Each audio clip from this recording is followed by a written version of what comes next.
की अजितदादांचा जो ॲक्सिडेंट होता तो एक अपघात होता का घात होता, हा प्रश्न प्रत्येक व्यक्तीला पडलेला आहे.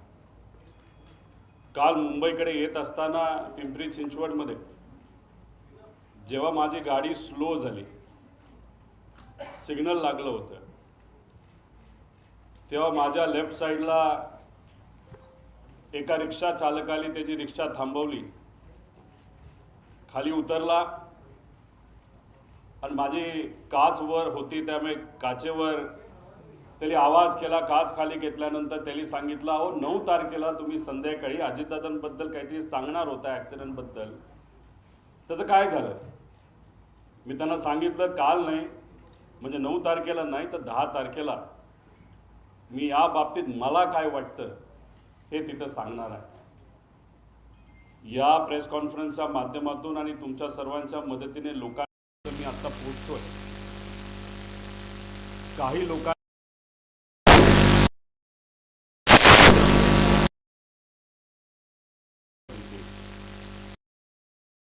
विमानामध्ये होते, जी बॉडी तिथं सापडली ती दादा आज येतील, उद्या येतील. मला त्यांना सांगायचं आहे की आज जर दादा परत आले तर मी सुद्धा त्यांना घट्ट मिठी मारेल. पण ॲक्सिडेंट झाल्यानंतर 6 दिवस दररोज जेव्हा मी उठत होतो तेव्हा मला असं वाटत होतं काहीतरी घाणेरडं स्वप्न मी तिथं बघितलेलं आहे की दादांचा ॲक्सिडेंट झाला आणि ते फक्त स्वप्नच होतं आणि खऱ्या अर्थाने ही गोष्ट घडली नाही असं कुठेतरी मला तिथं वाटत होतं. कधीपर्यंत? जेव्हा दादांचा एक स्वेटर तो सुद्धा जळलेला, त्यांची चप्पल, त्यांचं घड्याळ जे दररोज ते घालायचे आणि ते घड्याळ दादा कधी पण त्यांचा जो वेळ असतो ते 15 मिनिटं पुढे ठेवायचे. 9 वाजलं त्या घड्याळात वाजले होते आणि ते जळलेलं घड्याळ बंद पडलेलं तिथं मी बघितलं. आणि जे कोणी तिथं बघत होते त्यांच्या डोळ्यात अक्षरशः अश्रू होतं, कोणी निशब्द झाले होते, कोणाला काहीच बोलता येत नव्हतं. त्यामुळे मला सर्व लोकांना एवढंच सांगायचं आहे की जी घटना झाली नाही, जे दादांना झालं नाही आपल्या सर्वांना वाटतं तसं नसून ही घटना झाली आहे. आणि आज दादा आपल्यामध्ये नसले तरीसुद्धा विचाराने ते आपल्या सर्वांबरोबर आहेत. ते हे एक प्रेझेंटेशन इथं मी तुमच्या सर्वांसाठी केलेलं आहे.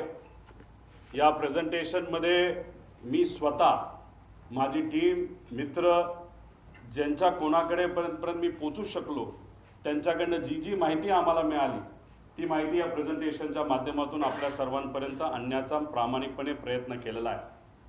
काही लोक म्हणतील ही कुठून आणली, कशी आणली? ही आम्ही आणली. अजितदादांच्या प्रेमापोटी ही माहिती आम्ही गोळा केलेली आहे.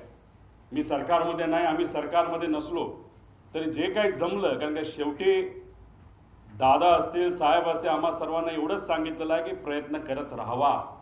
आणि तो प्रयत्न या प्रेझेंटेशनच्या माध्यमातून हाच केलेला आहे की खरं काय घडलं याची माहिती लोकांना पाहिजे, आम्हाला माहिती पाहिजे, म्हणून हा प्रामाणिक असा प्रयत्न तिथं केलेला आहे. माझ्यासारख्या छोट्याशा कार्यकर्त्याला जर एवढं जमत असेल तर मला असं वाटतं की जर सगळ्या रिसर्च एजन्सीज, इन्व्हेस्टिगेशन एजन्सीज जर सरकारने नाही तर सरकारमध्ये असणाऱ्या लोकांनी जर लावल्या तर लवकरात लवकर आपल्याला या बाबतीतलं रहस्य त्या ठिकाणी कळू शकतं. सुरुवात करत असताना आता दादांचा मुंबई ते बारामतीचा विमान प्रवास थोडक्यात दिलेला आहे. 210 किलोमीटर विमानाचं अंतर त्यांना तिथं कव्हर करायचं होतं. 27 मिनिटं त्यांना त्या ठिकाणी लागणार होती. आणि विमान कुठलं होतं तर VSR ही एक कंपनी ऑपरेटर त्यांचं त्या ठिकाणी ते होतं. लेअरजेट नावाचा एक ब्रँड आहे, बंबार्डियर नावाची एक कंपनी आहे कॅनडाची, पण हे विमान हे अमेरिकेमध्ये त्या ठिकाणी बनलं आहे. पुढं आता याबद्दल विमानाबद्दल बोलायचं झालं, बंबार्डियर एरोस्पेस 2010ला हे विमान बनलेलं आहे. लेअरजेट 45 हे विमानाचा टाईप आहे. खूप फास्ट विमान असतं, 51,000 फूट उंचीवर हे विमान त्या ठिकाणी ट्रॅव्हल करतं. बाकीचे जर विमानं आपण बघितली ज्याच्यामध्ये कुठलीही असू दे तर ते विमानं हे 41,000च्या आसपास त्या ठिकाणी असतात. आता हे विमान लेअरजेट 45 असं त्या ठिकाणी दिसतं. त्याचे इंटरनल पार्ट्स हे मी तुम्हाला इथं दाखवलेत. अंदाजे अजूनपर्यंत आम्हाला कळलेलं नाही, पण अंदाजे या बाजूला म्हणजे लेफ्ट साईडला दादा इथे कुठंतरी त्या ठिकाणी बसले असावेत. या सेक्शनमध्ये आपल्या बॅगा नाहीतर अतिरिक्त जो काय आपल्या बरोबर सामान असतं हे सामान या भागामध्ये त्या ठिकाणी ठेवलं जातं. इथं पेट्रोल म्हणजे ह्या पेट्रोलच्या टाक्या आहेत असं आपल्याला समजायला काय हरकत नाही. बाकी डिटेल जर कोणाला पाहिजे असतं तर हे डिटेलमध्ये इथं दिलेलं आहे. आता या VSR कंपनीची माहिती मला आपल्या सर्वांना द्यायची. याच्यामध्ये विजय कुमार सिंग, त्यानंतर सीमा रिमी सिंग हे दोघं याच्यामध्ये पार्टनर आहेत. आणि विस्टा सेल्स प्रायव्हेट लिमिटेड नावाची एक कंपनी आहे. 2 डिरेक्टर विजय कुमार सिंग आणि रोहित सिंग. विजय आणि रोहित हा विजयचा मुलगा आहे. रोहित सिंग बद्दल मी पुढे 2-3 स्लाइड पुढे त्या ठिकाणी आपल्या सर्वांना माहिती देतो. याच्यामध्ये जर बघितलं तर हे 3 शेअर होल्डर इथं दिसतात. पण या खोलामध्ये जर गेलो विस्टा सेल्स प्रायव्हेट लिमिटेड मध्ये 27 वेगवेगळे शेअर होल्डर आहेत. ह्याच्यात जर खूप खोलात आपण गेलो तर कोणाची कंपनी आहे, कोण तिथं शेअर होल्डर आहे, विमान कोणाचे हे तिथं आपल्या सर्वांना कळेल. पण याच्या खोलामध्ये तिथं आम्ही जात नाही. त्या पद्धतीची माहिती आमच्यापर्यंत आहे. पण अजून खोलात जाऊन जर उद्या जाऊन लागलं तर ती माहिती आपल्या सर्वांना आम्ही देऊ शकतो. त्यानंतर या कंपनीकडनं या कंपनीचं म्हणजे VSRचं तसं बघितलं तर लेअर जेटच्या बाबतीत त्यांची मोनोपोली या देशामध्ये. सगळ्यात जास्त लेअर जेटचे विमानं जर कोणाकडे असतील तर ते VSR नावाच्या कंपनीकडनं. विजय कुमार सिंग एक छोट्या कंपनीमध्ये काम करायचे, पण नंतर कष्ट केले असतील नाहीतर काय बऱ्याच काय गोष्टी झाल्या असतील, त्यांनी स्वतःची VSR नावाची ही कंपनी तिथं सुरू केलेली आहे. पुढे आता अपघाताच्या दिवसाची टाइमलाईन जर आपण बघितली तर 7:02 तिथं जो क्रू असतो म्हणजे पायलट अटेंडंट हे सगळे तिथं 7:02 तिथं पोहोचले. कॅप्टनली चेक केलं बारामती एअरपोर्टला, तिथं फोन केला असेल, माहिती घेतली असेल, ATCशी बोलणं झालं असेल, बाबा तिथं विजिबिलिटी आहे का असा प्रश्न तिथं केल्यानंतर तिथं ऑल ओके 7:10 सांगण्यात आलं. 7:17 दीपक जाधव विदीप जाधव जे त्यांचे PSO होते दादांचे हे तिथं पोहोचले होते. 7:50 दादा विमानतळाकडे पोहोचले. 7:56 विमान मुंबई विमानतळ रडारच्या संपर्कात आलं की मुंबईच्या ATCला सांगितलं आता आम्ही टेक ऑफ करायला तयार आहे. 8:10 आणि 51 सेकंदला हे टेक ऑफ झालं. तुम्ही म्हणताल या बाजूला काय, या बाजूला काय आहे याची माहिती थोड्या वेळानंतर मी आपल्या सर्वांना देतो. पण ही माहिती अतिशय महत्त्वाची आहे. एका ग्रुप चॅटची ही माहिती आहे आणि त्या ग्रुप चॅटवर खूप काही आपल्याला पुढे जाऊन कळणार आहे. नाव फक्त दिलंय, पुढचा नंबर तिथं मी दिलेला नाही, पण नंबर सुद्धा तिथं आहे. एका ऍक्च्युअल ग्रुप चॅट मधले हे स्नॅपशॉट तिथं काढलेले. त्या ग्रुप चॅट मध्ये अधिकारी सुद्धा असतात, PA सुद्धा असतात. त्याबद्दलची माहिती मी पुढे तुम्हा सर्वांना देतो. आता विमान 8:22 विमान लोणावळा जवळच्या आसपास त्या ठिकाणी तिथं असेल. 8:25 विमान पुणे जवळ, पुणे शहराजवळ असेल. 8:30 विमान यवत हे जे गाव आहे त्याच्या आसपास असेल. 8:32 सुपे म्हणून गाव, सुपे जळगाव गाव हे बारामतीमध्ये आहे, तिथं असेल. 8:43 ते 8:45 दरम्यान दुर्दैवी घटना, खरंच जी घटना अतिशय आपल्या डोळ्यांमध्ये पाणी आणते ती घटना या टाइमच्या वेळेस त्या ठिकाणी घडली. 9 वाजता दादा गंभीर जखमी आहेत. ऍक्सिडेंट झाला हे आम्हाला कळलं होतं, पण आमच्या सगळ्यांच्या मनात असं होतं की जखमी आहेत, हॉस्पिटलमध्ये आहेत, पण जिवंत आहेत अशी कुठली बातमी आमच्या कानामध्ये यावी. तशी 9 वाजता ती बातमी सुरू होती. पण 9:45 पहिली बातमी आली ती म्हणजे दादांच्या निधनाची, जी ऐकल्यानंतर अक्षरशः मन पण सुन्न झालं, डोकं सुद्धा सुन्न त्या ठिकाणी झालं. आता ही माहिती म्हणजे हा जो प्रवास आहे, हा प्रवास हे जे एक सॉफ्टवेअर आहे नाहीतर ॲप आहे, ज्याच्याकडे विमान असेल त्यांना हे ॲप उघडता येईल. जो पायलट असेल हे ॲप उघडता येईल. युनिव्हर्सल ॲप आहे. याच्यामध्ये तुम्हाला सगळ्या विमानाची माहिती तिथं कळू शकते. त्याच्यात जर आपण गेला तर ह्याच्यामध्ये किती वर्षापूर्वीचं विमान होतं तर 16 वर्षापूर्वीचं ही सगळी माहिती असते. ह्याच्या आधी 2 दिवस म्हणजे 26ला आणि 25ला हे विमान कुठं गेलं होतं? मुंबई सुरतला एकदा गेलं, परत सुरत मुंबईला तिथं गेलं. म्हणजे हा जो विमानाचा प्रवास आहे ही घटना घडायच्या आधी तर सुरतला हे विमान तिथं जाऊन आलं होतं. आता हे महाशय म्हणजे हे जे मालक आहेत सिंग यांनी काय स्टेटमेंट दिलं? विमान चांगल्या स्थितीत होते आणि मेंटेन्ड होते, हा सगळ्यात महत्वाचा मुद्दा तिथं आहे. वैमानिक अनुभवी होते, हा दुसरा महत्वाचा मुद्दा त्याच्यामध्ये आहे. अपघात विजिबिलिटी इश्यूमुळे झाल्याची शक्यता आहे, हाही मुद्दा त्याच्यामध्ये त्या ठिकाणी आहे. आता या आमच्या ताई बारामतीच्या आहेत, त्यांचं काय स्टेटमेंट आहे थोडंसं तुम्ही ऐकून घ्यावं.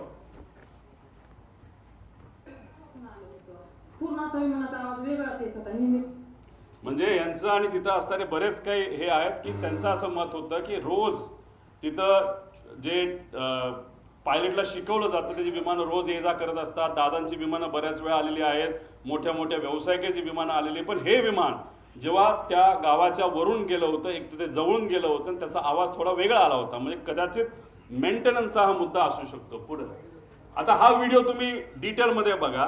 हा व्हिडिओ एका ग्रामपंचायतीचा व्हिडिओ आहे. हे गोल दाखवलंय, तो जे विमान आलं सरळ झालं ते तिथं टिल झालं आणि दुर्दैवी 11 सेकंदात ते खाली आपल्या सगळ्यांना पडलेला आणि तो स्फोट झालेला त्या ठिकाणी बघायला मिळतं. म्हणजे हा सगळा सीसीटीव्ही फुटेज हा आपल्या सर्वांना बघायला मिळतो. आणि हे झालं, हे सीसीटीव्ही फुटेज आपल्याला मिळालं म्हणून आता आपण सर्वजण चर्चा करू शकतोय. हे सीसीटीव्ही फुटेज आलं नसतं तर जसं इतर प्लेन क्रॅश बद्दल नुसतं मोघमच बोललं जातं तसंच कदाचित या बाबतीत सुद्धा दुर्दैवाने बोललं जाऊ शकलं असतं. पण हा सीसीटीव्ही फुटेज आपल्या सर्वांसाठी अतिशय महत्वाचा आहे. आता ह्याच्यामध्ये आपल्याला प्रश्न काय पडतात? म्हणजे मालक तर बोलून गेला की काय झालं असावं, हे असेल तर ह्याच्यामध्ये विमान काय बिघाड, म्हणजे ह्याच्यामध्ये काय बिघाड झाला होता ज्याच्यामुळे ते विमान स्टॉल झालं म्हणजे बंद पडून ते एका बाजूला त्या ठिकाणी वळलं. तर का ते स्टॉल झालं, असं का झालं? मेकॅनिकल फेल्युअर झाला असेल का? त्यानंतर टेक ऑफ पूर्वी विमान चेक करण्यात आले होते का?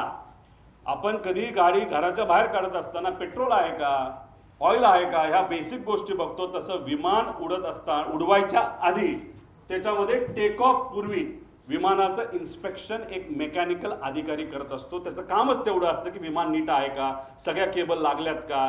जसं की लिफ्ट आपल्या घरी असेल नाही तर ऑफिसमध्ये असेल आणि त्याचं इन्स्पेक्शन जर करायचं असेल तर त्या ज्या केबल आहेत त्या नीट आहेत का, बटणं नीट दाबली जातात का, आणि समजा जर लाईट गेली तर लिफ्ट ऑटोमॅटिकली एका फ्लोअरला येऊन थांबते का, हे जे बेसिक लिफ्टमध्ये चेक केले जातात. हे तर 51,000 फीटला उडणारं विमान आहे आणि ह्याचं चेकअप तर करावाच लागतो. हे DGCA सुद्धा सांगितलेलं आहे. जगातल्या प्रत्येक देशामध्ये हे आपल्याला तिथं फॉलो करावं लागतं. त्यामुळे टेक ऑफ पूर्वी याचं काय चेकअप झालं होतं का? चेक करणारे कर्मचाऱ्यांना आता आपल्याला पकडावं लागणार आहे, बोलावं लागणार आहे, चर्चा करावी लागणार. ते आम्ही करू शकत नाही. पण जी कुठली एजन्सी आता सरकारने दिलेली आहे त्या एजन्सीला तिथं असणारे जे कोणी चेक करणारे कर्मचारी आहेत त्यांच्याशी तिथं आपल्याला बोलावं लागेल. टेक लॉग हा प्रत्येक विमानाचा टेक लॉग हा केला जातो. टेक लॉग असेल तो जो अधिकारी आहे मेकॅनिकल इन्चार्ज तो सही करतो आणि विमान चालक जे असतात को पायलट आणि मेन पायलट हे त्याच्यावर तिथं सही करतात. टेक लॉग सुद्धा आता आपल्याला शोधायचं आहे. आणि विमान हे जे होतं ते एअरवर्दी होतं का, म्हणजे विमान उडण्याच्या लायकीचं होतं का, असा एक वेगळा रिपोर्ट हा DGCAचा असतो. तो सुद्धा तिथं बघण्याची जरूरत आहे. रुटीन लाईन मेंटेनन्स हा करावा लागतो. एक मेन मेंटेनन्स, इंजिन काढावं लागतं, घालावं लागतं, ऑइल चेक करावं लागतं सगळं. आणि त्यानंतर हा रुटीन मेंटेनन्स, कुठलंही प्रवास झाल्यानंतर ते विमान चेक करावं लागतं, त्याला रुटीन मेंटेनन्स बघावं लागतं. आणि हे अतिशय क्रिटिकल एरिया असतो हा पोलिसांचा विमानाचा. तिथं सगळीकडे CCTV कॅमेरा असतात. तिथं मोठ्या मोठ्या इंडस्ट्रियलिस्टचे विमानं ठेवलेली असतात आणि तिथं सगळीकडे हँगरच्या बाहेर आणि हँगरच्या आत CCTV कॅमेरा त्या ठिकाणी असतात. त्यामुळे ते CCTV कॅमेरा कुठे कसे कोण मेंटेन करत होतं, खरंच विमानाला कोणी हात लावला होता का, चेकिंग झालं होतं का, हे सगळं तिथं बघण्याची आपल्या सर्वांना जरूरत आहे. आणि विमानाचा हेवी बेस मेंटेनन्स हा कधी केला, कसा केला, काय केला, त्याला विमान कंपनीने सुद्धा शेड्यूल दिला असतं आणि त्या शेड्यूल प्रमाणेच आपल्याला मेंटेनन्स हा करावा लागतो. ते झालं होतं का, त्याचा रिपोर्ट कुठे आहे. आणि हे रिपोर्ट का मागतोय, कारण का हे जे VSR कंपनी आहे, त्या VSR कंपनीमध्ये अनेक एक्स DGCIचे लोक काम करतात, नाही तर त्यांचे कन्सल्टंट आहेत. त्यामुळे आम्हाला भीती अशी आहे की आत्तापर्यंत गेल्या 13-14 दिवसामध्ये काहीच झालं नाही, फक्त CCTV गोळा केलेले आहेत. बाकी ह्यांनी अजून सुद्धा रिसर्च नाही तर इन्व्हेस्टिगेशन काही झालेलं नाही. आणि असंच जर टाइमपास करत राहिले तर मग हे सगळं मॅन्युप्युलेट केलं जाऊ शकतं. हे सगळे खोटे रिपोर्ट हे केले जाऊ शकतात. त्यामुळे रिपोर्टवर फक्त विश्वास ठेवून चालणार नाही, सगळे CCTV आपल्याला त्या ठिकाणी बघावं लागतील. आता ह्याच्यामध्ये या कंपनीचा इतिहास आपण तिथं बघू. तुम्हाला आठवत असेल 2023ला एक ऍक्सिडेंट झाला होता. ते कुठलं विमान होतं? लेअर जेटचं विमान होतं. बघा इथं आता ते विमान तुम्हाला क्लिअरली दिसेल नाही दिसेल माहित नाही, हे पडलं, हे घसरत गेलं, पाऊस तिथं पडत होता, स्पीड खूप होतं, विमानचा टाईप लेअर जेटचाच होता. आता काही लोक लगेच टीव्हीवर बोलायला लागले होते की अरे बारामतीचं जे विमान आहे त्या ILS सिस्टम नाहीये, असं बरेच रिसर्च अभ्यासू लोक म्हणायला लागले. बरोबर आहे, पण त्याच विमानतळावर बऱ्याच वेळा अनेक वेळा मोठे इंडस्ट्रियल पासून सगळे तिथं उतरलेले आहेत ILS सिस्टम नसताना. आणि ILS सिस्टम बद्दल आपण चर्चा करतोय तर हा ऍक्सिडेंट जिथं झाला मुंबईला, तिथं तर हायली ॲडव्हान्स सिस्टम आहे, ILS सिस्टम सुद्धा आहे, तरी सुद्धा हा अपघात झाला कसा? त्यामुळे फक्त ILS सिस्टम बारामतीला नाही म्हणून ते ढकलून त्या ठिकाणी चालणार नाही. आता हा ऍक्सिडेंट झाला, कसा झाला, काय झाला, व्हिजिबिलिटी वर ढकलून मोकळे झाले विमानाचे, अजून पाऊस होता, हे होतं. मग ILS सिस्टम असताना पाऊस होताना सुद्धा बाकी विमानं लँड होऊ शकत होते. मग आमच्या VSR या कंपनीचं लेअर जेटचं विमान का लँड होऊ शकलं नाही आणि का घसरत गेलं, याचा अभ्यास कुठं ना कुठं त्या ठिकाणी करावा लागेल. 2023चा हा विषय. मग आतापर्यंत रिपोर्ट आला असेल, आतापर्यंत एन्क्वायरी क्लिअर झाली असेल, तो रिपोर्ट मीडियाकडे आला असेल, तो रिपोर्ट कंपनीली जे लोक आत होते, ज्या कंपनीली ते भाड्यावर घेतलं होतं त्या लोकांना दिला असेल, अशी अपेक्षा आपण करू. कारण 2 वर्ष एवढा मोठा अपघात होऊन हे कुठेही रिपोर्ट कोणी दाबू शकत नाही. बघूया काय झालं पुढं. दुर्दैव असं 2023ला हा अपघात झाला, पण आतापर्यंत त्याचा रिपोर्ट आलेला नाही. अजितदादांचा दुर्दैवी ऍक्सिडेंट झाल्यानंतर त्या बातम्या जेव्हा अख्ख्या देशामध्ये तुमच्या माध्यमातून त्या ठिकाणी केल्या गेल्या, तेव्हा कुठेतरी DGCAला तिथं जाग आली आणि final report soon in September 2023 Mumbai layer jet असं सांगण्यात आलं. म्हणजे कुठेतरी VSRचा एक होल्ड आहे DGCAवर, असं आमच्या सगळ्यांचं मत आहे. म्हणून एवढा मोठा रिपोर्ट होऊन त्या ठिकाणी तो दाबण्यात आला. मग का हा रिपोर्ट दाबण्यात आला?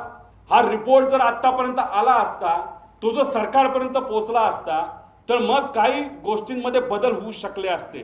आणि मग आज आपले अजितदादा, माझे काका, हे आज आपल्या सर्वांमध्ये इथं असू शकले असते. पण हा रिपोर्ट न झाला, न त्याच्यावर चेक झालं, कसं घडलं याचा कुठेही अभ्यास त्या ठिकाणी झाला नाही. हा रिपोर्ट आजपर्यंत दाबला असं आमच्या सगळ्यांचं त्याच्यामध्ये म्हणणं आहे. बरं ठीक आहे, भारताने हा रिपोर्ट दाबला. मग आता इंटरनॅशनल लेवलला काय झालं याचा अभ्यास तुम्ही बघूया. EASA European aviation safety agency, ह्यातले काही विमान आहेत, लेगेसी आहे, ग्लोबल आहे, जे विमानं दुबईला पण पोहोचू शकतात, लंडनला सुद्धा पोहोचू शकतात, एवढी मोठी विमान आहेत. तुम्ही बघितलं असेल जेव्हा माझ्या मतदारसंघामध्ये एक फार मोठे क्रिकेटर हे आले होते, एक फार मोठं विमान घेऊन तिथे मी गेलो होतो आणि ते विमान हे लंडनला सुद्धा लँड होतं. आणि ते कोणाचं होतं? ते VSRचं होतं. मग हे विमान लंडनला तिथं पोहोचत असेल, नाही तर युरोपमध्ये तिथं जात असेल, जेव्हा ही घटना भारतामध्ये, महाराष्ट्रामध्ये, मुंबईमध्ये घडली 2023ची, त्याची दखल युरोपियन एव्हिएशन सेफ्टी एजन्सीने घेतली आणि एजन्सीने VSRला विचारलं, अरे बाबा तुला TCO थर्ड कंट्री ऑपरेटर म्हणून आम्ही परवानगी दिलेली आहे, तुम्ही आमच्याकडे लँड होऊ शकता, पण ही घटना घडली कशी याचा रिपोर्ट आम्हाला तू दे, सेफ्टी तू करतो काय करतो कशा, या बाबतीत आम्हाला थोडी तरी माहिती दे. दुर्दैवाने आतापर्यंत ती माहिती ही या मोठ्या एजन्सीला, या VSR कंपनीने दिलेली नाही. तिथं सुद्धा हे दाबण्यात आलं आणि कुठंतरी काहीतरी गोष्ट लपवण्यात आली आणि त्यांनी सांगितलं लेवल 1 ची त्रुटी असल्याच्या कारणाने EASA कडून VSRचा परवाना रद्द झाला. लेवल 1 म्हणजे काय? सगळ्यात बेसिक सेफ्टी, ज्याच्यामुळे ऍक्सिडेंट होऊ शकतो, विमान पडू शकतं, माणूस जाऊ शकतो, याला लेवल 1 ची सेफ्टी त्याच्यामध्ये म्हणतात. आणि ते तिथं झालं. आता there is major non compliance, त्याने हे direct serious risk to flight safety, immediate corrective action required, त्याशिवाय आम्ही उडून देणार नाही असं युरोपियन एजन्सीने सांगितलं. आणि त्यांनी काय केलं? सस्पेंडेड ऑपरेशन, ग्राउंडेड एअरक्राफ्ट, सगळे अप्रुव्हल्स आणि सर्टिफिकेट काढून टाकले. सगळा मेंटेनन्स आणि त्याच्या फ्लाईट ऍक्टिव्हिटीज त्या युरोपमध्ये होत्या सगळ्या बंद करून टाकल्या. आता हे जर युरोपची कंपनी करू शकते, हे महाराष्ट्रात घडलं, देशात घडलं, तरी VSR अजूनपर्यंत का विमानं उडवते असा प्रश्न आमच्या सगळ्यांचा आहे. माझे काका गेले, आपले दादा त्याच्यात गेले, पण आज VSRच्या माध्यमातून CMांची फ्लाईट तिथे घेतल्या जातात, सगळ्या मंत्र्यांच्या फ्लाईट घेतल्या जातात, तिथं दुसरे उपमुख्यमंत्र्यांच्या फ्लाईट घेतल्या जातात. त्यांच्या सेफ्टीबद्दल तर आपण विचार केला पाहिजे. एक नेता आमचा गेला, पण बाकी नेत्यांचं काय? मग ह्या VSRला अजूनपर्यंत का परवानगी दिली जाते? त्यांचा एवढा होल्ड की अजितदादांचा ऍक्सिडेंट होऊन सुद्धा त्यांना तिथं थांबवलं जात नाही. ESA सारख्या मोठ्या एजन्सीली त्यांचा रद्द परवाना करून सुद्धा त्यांना तिथं परवानगी दिली जाते. तर एवढं फेवर VSRला का केलं जातं असं आमचं मत आहे. मग आम्ही काय केलं, एक्स पायलट, जे पायलट VSR कंपनीमध्ये काम करत होते, जे इंजिनियर VSR कंपनीमध्ये काम करत होते, DGCAचे एक्स अधिकारी जे VSRला ओळखून होते, या सर्व लोकांची चर्चा केल्यानंतर तुमच्यातले काही अभ्यासू आणि रिसर्च करणारे पत्रकार सुद्धा अशा लोकांना भेटल्यानंतर ह्या गोष्टी समोर आल्या. फ्लाईट ड्युटी टाइम लिमिटेशन, 12 तास गॅप लागतो. जर मी पायलट असेल आणि मी जर उडवलं असेल तर 12 तासानंतरच फ्लाईट उडू शकतो. पण ही कंपनी VSR कंपनी हे जे रिपोर्ट असतात FDTL हे मॅन्युपुलेट करतात. म्हणजे फक्त आकड्याचा खेळ त्या ठिकाणी केला जातो आणि 6 तासापूर्वी सुद्धा जर एखादा पायलट आला असेल तर त्याचा कदाचित इन्सेंटिव्ह दिलं जातं, नाही तर तुला नोकरीवरनं काढतो असं सांगितलं जातं आणि लगेचच त्याला तिथं विमानात बसवलं जातं. त्यानंतर कॉकपिट व्हॉइस रेकॉर्डिंग, म्हणजे एक असतो ब्लॅक बॉक्स. ब्लॅक बॉक्समध्ये फक्त आवाज स्टोअर होतो असं नाही, आवाजाबरोबर ते जे इक्विपमेंट्स आहे ते कसे बिहेव करत होते, कुठं काय एक्सेलरेशन होतं, स्पीड काय होतं, आपली पोझिशन काय होती, कुठला काटा कुठं होता, हे सगळं ब्लॅक बॉक्समध्ये तिथं येतं. पण नॉर्मली जर आपल्याला कॉकपिट व्हॉइस रेकॉर्डर हे साधे रेकॉर्डर असतात, त्या कॉकपिटमध्ये काय झालं, संभाषण काय झालं याची माहिती आपल्याला देता येते. VSR मध्ये कॉकपिट व्हॉइस रेकॉर्डर सिस्टम हे बंद ठेवलं जातं. त्यानंतर चेकलिस्ट टेकलॉग हा मेंटेन नीट केला जात नाही, तर मॅन्युपुलेट केला जातो. स्टँडर्ड ऑपरेटिंग प्रोसिजर SOP त्यांचं कुठेही नाही. आणि कॉस्ट कटिंगमध्ये हे महाशय ही कंपनी अतिशय माहीर आहे. त्याच्यामध्ये मेंटेनन्समध्ये कमतरता दाखवणं, नाही तर कुठलंही विमान, नाही तर हेलिकॉप्टर घ्या, ते हेलिकॉप्टर जर आपल्याला उडवायचं असेल तर त्याच्यामध्ये तास दिले जातात. 2200 तास ब्रँड टू ब्रँड, नाही तर 2500 तास. ते झाल्यानंतर इंजिन चांगलं असलं काही नसलं तर पूर्ण इंजिन 6 कोटी रुपयाचं एखाद्या सिंगल इंजिन हेलिकॉप्टरचं आपल्याला बदलावंच लागतं. तसं इथे असतं. पण या कंपनीकडनं तिथं टायमिंग हे कुठेतरी चेंज केले जातात, मॅन्युपुलेट केले जातात आणि त्यामुळेच कुठेतरी ही घटना घडतात असं आमच्या सगळ्यांचं त्याच्यामध्ये मत आहे. आता गो अराउंड, आता अजितदादांना घेऊन हे विमान फ्लाय करत होतं VVIP, म्हणजे ज्यांना Z सिक्युरिटी, Z+ सिक्युरिटी आहे अशा व्यक्तीला हे विमान घेऊन चाललं होतं. विमान उडत असताना जर तिथं व्हिजिबिलिटीचा इश्यू असेल नसेल तरी त्या पायलटला 2 स्टेशन द्यावं लागतात. एक जिथं चाललाय तिथं आणि बॅकअप एअरपोर्ट तुम्हाला सांगावं लागतं. कदाचित ह्यांनी मुंबई ते एअरपोर्ट दिलं असेल नाही तर हैदराबाद तिथं दिलं असेल. आता तिथं गो अराउंड करत असताना एकदा ट्राय केला, दुसऱ्यांदा कदाचित त्यांना ते दिसलं नसावं, त्यांनी सांगितलं हो दिसलं, पण दिसलं नसावं, तर तिसऱ्यांदा राऊंड घ्यायला पाहिजे होता. पण ह्यांनी तो घेतला नाही. दुर्दैवाने सेकंड अटेम्प्टलाच त्यांनी तो प्रयत्न केला. जी घटना घडली ती घडली. आणि दुसरं कसं असतं, ह्यांना पुढे कुठे जायचं होतं, अजित काकांना घेऊन हे कुठं जाणार होते, बारामतीला जाणार होते आणि बारामतीवरनं हे कुठं जाणार होते, शमशाबाद ते पटना, तिथं कोणतरी व्यक्तीला तिथं घेऊन जाणं. म्हणजे ह्यांना घाई होती, नाही बाबा जायचंच आहे, नाही तर 10 लाख रुपये आपलं जे भाडं आहे ते त्याच्यामध्ये बुडू शकतं. आपण पुण्याला गेलो तर हे भाडं आपण बारामतीला पोहोचू शकलो नाही, तेही पैसे आपल्याला मिळणार नाही. म्हणून कुठंतरी या कंपनीकडनं या पायलटवर प्रेशर होतं असंही आपल्याला त्या ठिकाणी बोलता येईल. आता दुसरं स्टॉल वॉर्निंग सिस्टम, म्हणजे याच्यामध्ये एखादं विमान स्टॉल होण्यापूर्वी आपल्याला एक अंदाज येतो, काहीतरी गडबड त्याच्यामध्ये होते. हे विमान स्मार्ट विमान असतं आणि ह्याच्यातली ही जी काय स्टॉल वॉर्निंग सिस्टम आहे, आमचा प्रॉपर इंटेल आहे. आमचं काही लोकांशी तिथं बोलणं झालंय, फक्त त्यांनी सांगितलं आमच्या कृपा करून तुम्ही नाव नका सांगू, आमच्या नोकऱ्या तिथे जातील. त्यांची चर्चा अशी, जे विमान अजित काकांना घेऊन तिथं ते ऍक्सिडेंट झालं त्याच्यामध्ये ही जी स्टॉल वॉर्निंग सिस्टम ती बंद होती. ती बंद असल्यामुळे काही गोष्टी आपल्याला आधीच कळल्या नाही आणि त्यामुळे ती घटना त्या ठिकाणी घडली असावी असं काही तज्ज्ञांचं तिथं मत आहे. आणि हेवी बेस मेंटेनन्स केलं कुणी ह्याच्यासाठी आम्ही हे पुरावे त्या ठिकाणी मागतोय. पीटीटी पुश टू टॉक म्हणजे तुमची वॉकी टॉकी असते, आपण बटन दाबतो, आपण बोलतो, पलीकडचा ऐकतो, तसं विमानामध्ये पीटीटी असतं. हे पीटीटी जेव्हा चालू होतं तेव्हा कॉकपिटमध्ये बटन दाबल्यानंतर जे जे काय चालू असतं, जसं की आता मी पोहोचतोय, आता लँड होतोय, मी पुढे तुम्हाला ट्रान्सक्रिप्ट दाखवेल, तर ते सगळं कळतं. तर जेव्हा मेन पायलट हा जर कपूर असेल तर पाठक ज्या पायलट होत्या ह्या को पायलट होत्या. को पायलट जनरली ते इंटरॅक्शन करतात एटीसीची. तेव्हा ते पीटीटी त्यांनी दाबलं होतं, तेव्हा त्या वातावरणामध्ये ते जेव्हा शेवटचं वाक्य ओ शिट होतं तेव्हा सुद्धा त्याच्या आधी सुद्धा त्या विमानामध्ये कुठंच ही वॉर्निंग सिस्टीमचा आवाज येत नव्हता. पीटीटी दाबून सुद्धा शुकशुकाट होता, म्हणजे ही सिस्टम तिथं बंद होती असं आमचं त्या ठिकाणी म्हणणं आहे. आणि त्यासाठी जे एटीसीचं रेकॉर्डिंग आहे ते तुम्ही चेक केलं, पीटीटी दाबल्यानंतर त्याच्यामध्ये कुठेही ते वॉर्निंग तिथं आल्या नाहीत. आणि ब्लॅक बॉक्स जेव्हा रिकवर केला जाईल त्यानंतर आपल्याला बऱ्याच गोष्टी या बाबतीतल्या कळतील. आता दुसरा विषय असा आहे की हा व्हिडिओ तुम्ही ऐका, मग तुम्हाला त्या ठिकाणी मी सांगतो.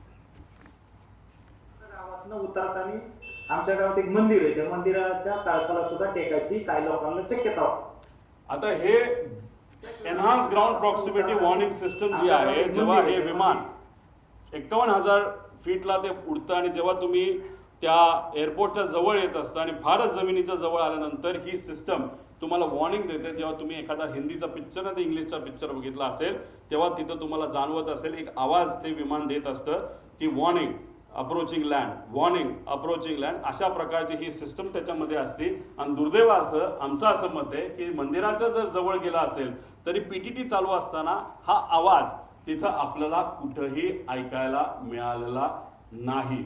आणि हे सगळं संभाषण हे एटीसी वर त्या ठिकाणी झालेलं आपण बघू शकतो. ते रेकॉर्डिंग तुम्ही बघितलं, आमच्याकडे त्याचा एक प्रिंट आहे आणि ती प्रिंट हे सरकारला सुद्धा त्या ठिकाणी दिली गेली आहे. ते पुरावा आमच्याकडे आहे त्याच्यामध्ये कुठंच. आणि आम्ही जेव्हा काही लोकांशी बोललो तेव्हा त्यांच्याकडनं सुद्धा आम्हाला कळालं की अशा पद्धतीने आम्हाला कुठंच काही हे ऐकू आलं नाही. त्यामुळे ही जी सिस्टम आहे ती सुद्धा बंद होती, नाही तर खराब झाली होती. आता ह्याच्यामध्ये VSR संदर्भातले काही प्रश्न की हेवी बेस मेंटेनन्स हा कुठं केला जातो हे आपल्याला माहिती घ्यावं लागेल. या देशामध्ये 2च MRO आहेत. एक मुंबईच्या आसपास आहे, प्रफुल्ल पटेल साहेबांची मालकी आहे त्या MROची असं आम्हाला त्या ठिकाणी कळतं, आणि दुसरं कुठे दिल्ली साईडला त्या ठिकाणी आहे. पण हे MRO आहे. पण ह्या कंपनीकडे एक वेगळा MRO होतो असं म्हणतात. ते स्वतःच्या कंपनीच्या माध्यमातून ही सगळी 27 विमानं ते मेंटेन त्या ठिकाणी करत होते. मग त्यांच्याकडे एक्सपोर्ट होते का? जसं तुमच्या कंपनीमध्ये म्हणजे तुम्ही सगळे वेगळ्या वेगळ्या चॅनलचे असलात तरी जर 5च चॅनल असतील तर हा रिपोर्टर जास्तीत जास्त या 5 मध्येच कुठेतरी जाणार आहे. मग तिथून नोकरी निघाली की परत 5 मध्ये दुसरीकडे जाणार आहे. तसंच MRO जर 2च असतील तर मग ते लोक कोण आहेत? जे लोक या VSR कंपनीमध्ये आज काम करतात, पूर्वी ते कुठं काम करत होते, कोण आहेत ते, कुणी ते सह्या केल्या, रमेश नावाचा माणूस कोण आहे, त्याचा काय अनुभव आहे, तो मेंटेनन्सचा त्याला का प्रमुख केलं, त्याला तुम्ही एन्क्वायरीसाठी घेतलं का तो गायब झालाय, हे सगळे प्रश्न आपल्याला तिथं पडू शकतात. एन्क्वायरी कुठंच नाही चालली म्हणून आम्हाला आमच्या लेवलला माझ्या काकासाठी आमच्या दादासाठी या सगळ्या गोष्टी करायला लागतात. आणि ह्या सगळ्या गोष्टी लवकरात लवकर सरकारने जर केला नाही तर मग आपल्याला खरं रहस्य काय हे त्या ठिकाणी तिथं कळणार नाही. त्यामुळे हेवी बेस मेंटेनन्स कुठं केला जातो हे सुद्धा बघितलं पाहिजे. आणि DGCA मधील काही माजी अधिकारी हे या कंपनीमध्ये काम करत असल्यामुळे एक होल्ड आहे या कंपनीचा असं आमचं मत आहे. पुढे आता VSR संदर्भात गंभीर बाबी आणि बारामती अपघातात आलेला, आता याच्यामध्ये VSR ची एक सवय जी आम्हाला कळली, आणि हे जोपर्यंत CCTV आपण बघणार नाही तोपर्यंत आपल्याला कळणार नाही. तर हे लोक काय करायचे नाही तर करतात, तर हे कॅन असतात विमानाचे. जसं दादा ज्या विमानामध्ये बसलेले, मागे मी म्हणलो होतो बॅग ठेवायची जागा, दादा खूप जास्त लांब जाणार नव्हते, त्यामुळे ह्यांना एक सवय त्यांच्याच एका अधिकाऱ्याने आणि पायलटनी मला सांगितलंय, आम्ही कॅन एक्स्ट्रा इल्लीगल आहे, DGCA अलाव करत नाही. आम्ही एक्स्ट्रा कॅन 50-50 लिटरचे हे 8 ठेवत असायचो. म्हणजे जिथं कुठं लँड होईल तिथं एखादा छोटासा टँकर आणून पैसे देण्यापेक्षा तेच जर आम्ही पेट्रोल ओतलं तर आम्ही सेफ राहू शकतो, असं एका माजी पायलटली ज्यांनी VSR मध्ये काम केलं असं आम्हाला तिथं सांगितलंय.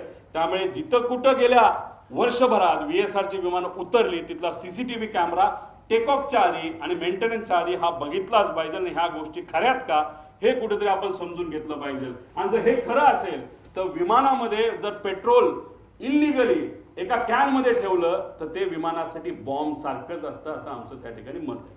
पुढे आता याच्यामध्ये VSR संदर्भात गंभीर बाबी आहेत आणि काय कोणाला बघितलं पाहिजे, ह्या क्लिअरन्स इंजिनियरला पकडलं पाहिजे, त्याशी चर्चा केली पाहिजे, क्वालिटी इंजिनियरशी बोललं गेलं पाहिजे, मेंटेनन्स इंजिनियरशी त्याच्यामध्ये बोललं पाहिजे.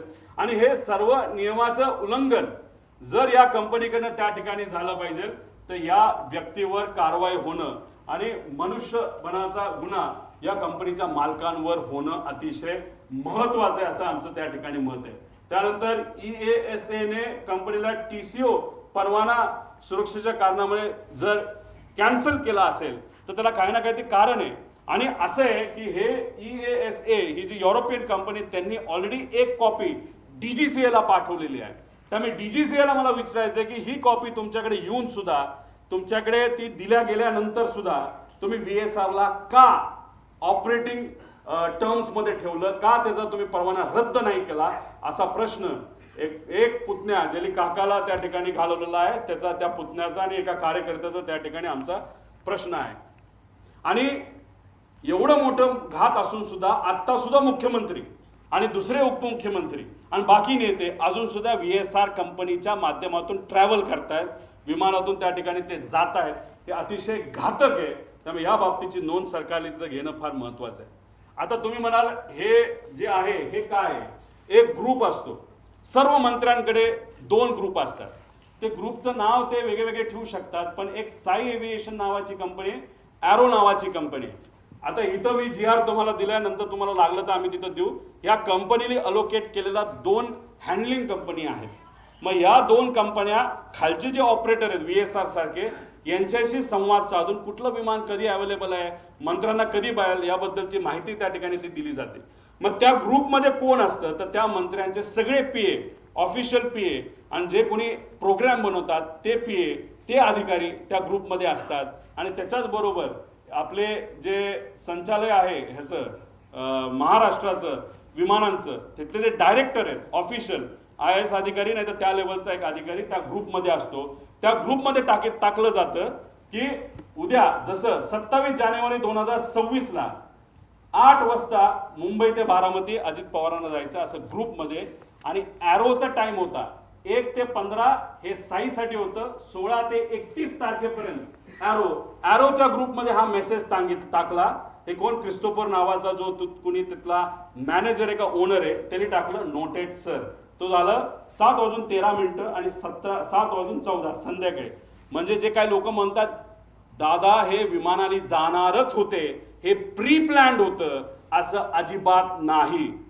आदल्या दिवशी संध्याकाळी 27 तारखेला संध्याकाळी 7:13 वाजता ठरलं की अरे आता खूपच उशीर झालेला आहे, आता उद्या विमानाला गेल्याशिवाय गत्यंतर नाही. नाहीतर दादा गाडीली जे काय प्लॅनिंग केलं होतं तुम्ही तिथला CCTV बघा देवगिरीचा, तिथं तुम्हाला दिसेल सगळ्या गाडी या लाईनीमध्ये लागल्या होत्या. दादाचा अंदाज होता 5, 5:30 ते 6 पर्यंत आपल्याला गाडीली पुण्यापर्यंत जायचं आणि पुण्यातून बारामतीला गाडीली त्या ठिकाणी जायचं. तरी सुद्धा उशीर झाला म्हणून हा ग्रुपवर मेसेज टाकला आणि हे ग्रुप अशा पद्धतीने त्या ठिकाणी चालवले जातात. आता हे ॲरो नावाचा ग्रुप कंपनी कोणाची हे आपल्याला पुढे जाऊन बघावं लागेल.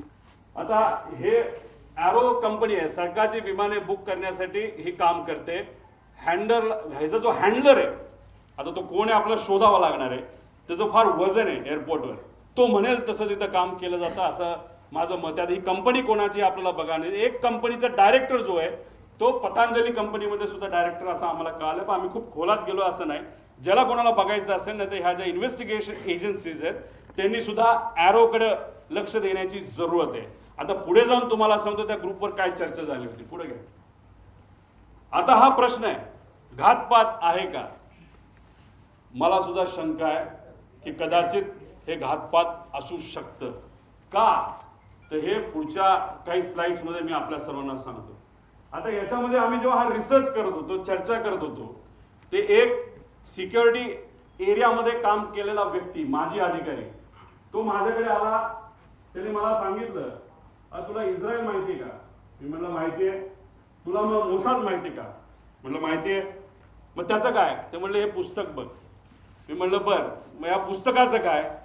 ते म्हणले त्या पेजवर तू जा आणि त्या पेजवर एक लाईन आहे, ती लाईन तू त्या ठिकाणी वाच. ती कुठली लाईन आहे? ती ही लाईन आहे. आता डेगन नावाचा जो माणूस आहे तो एक एजंट आहे. एजंट म्हणजे कोण?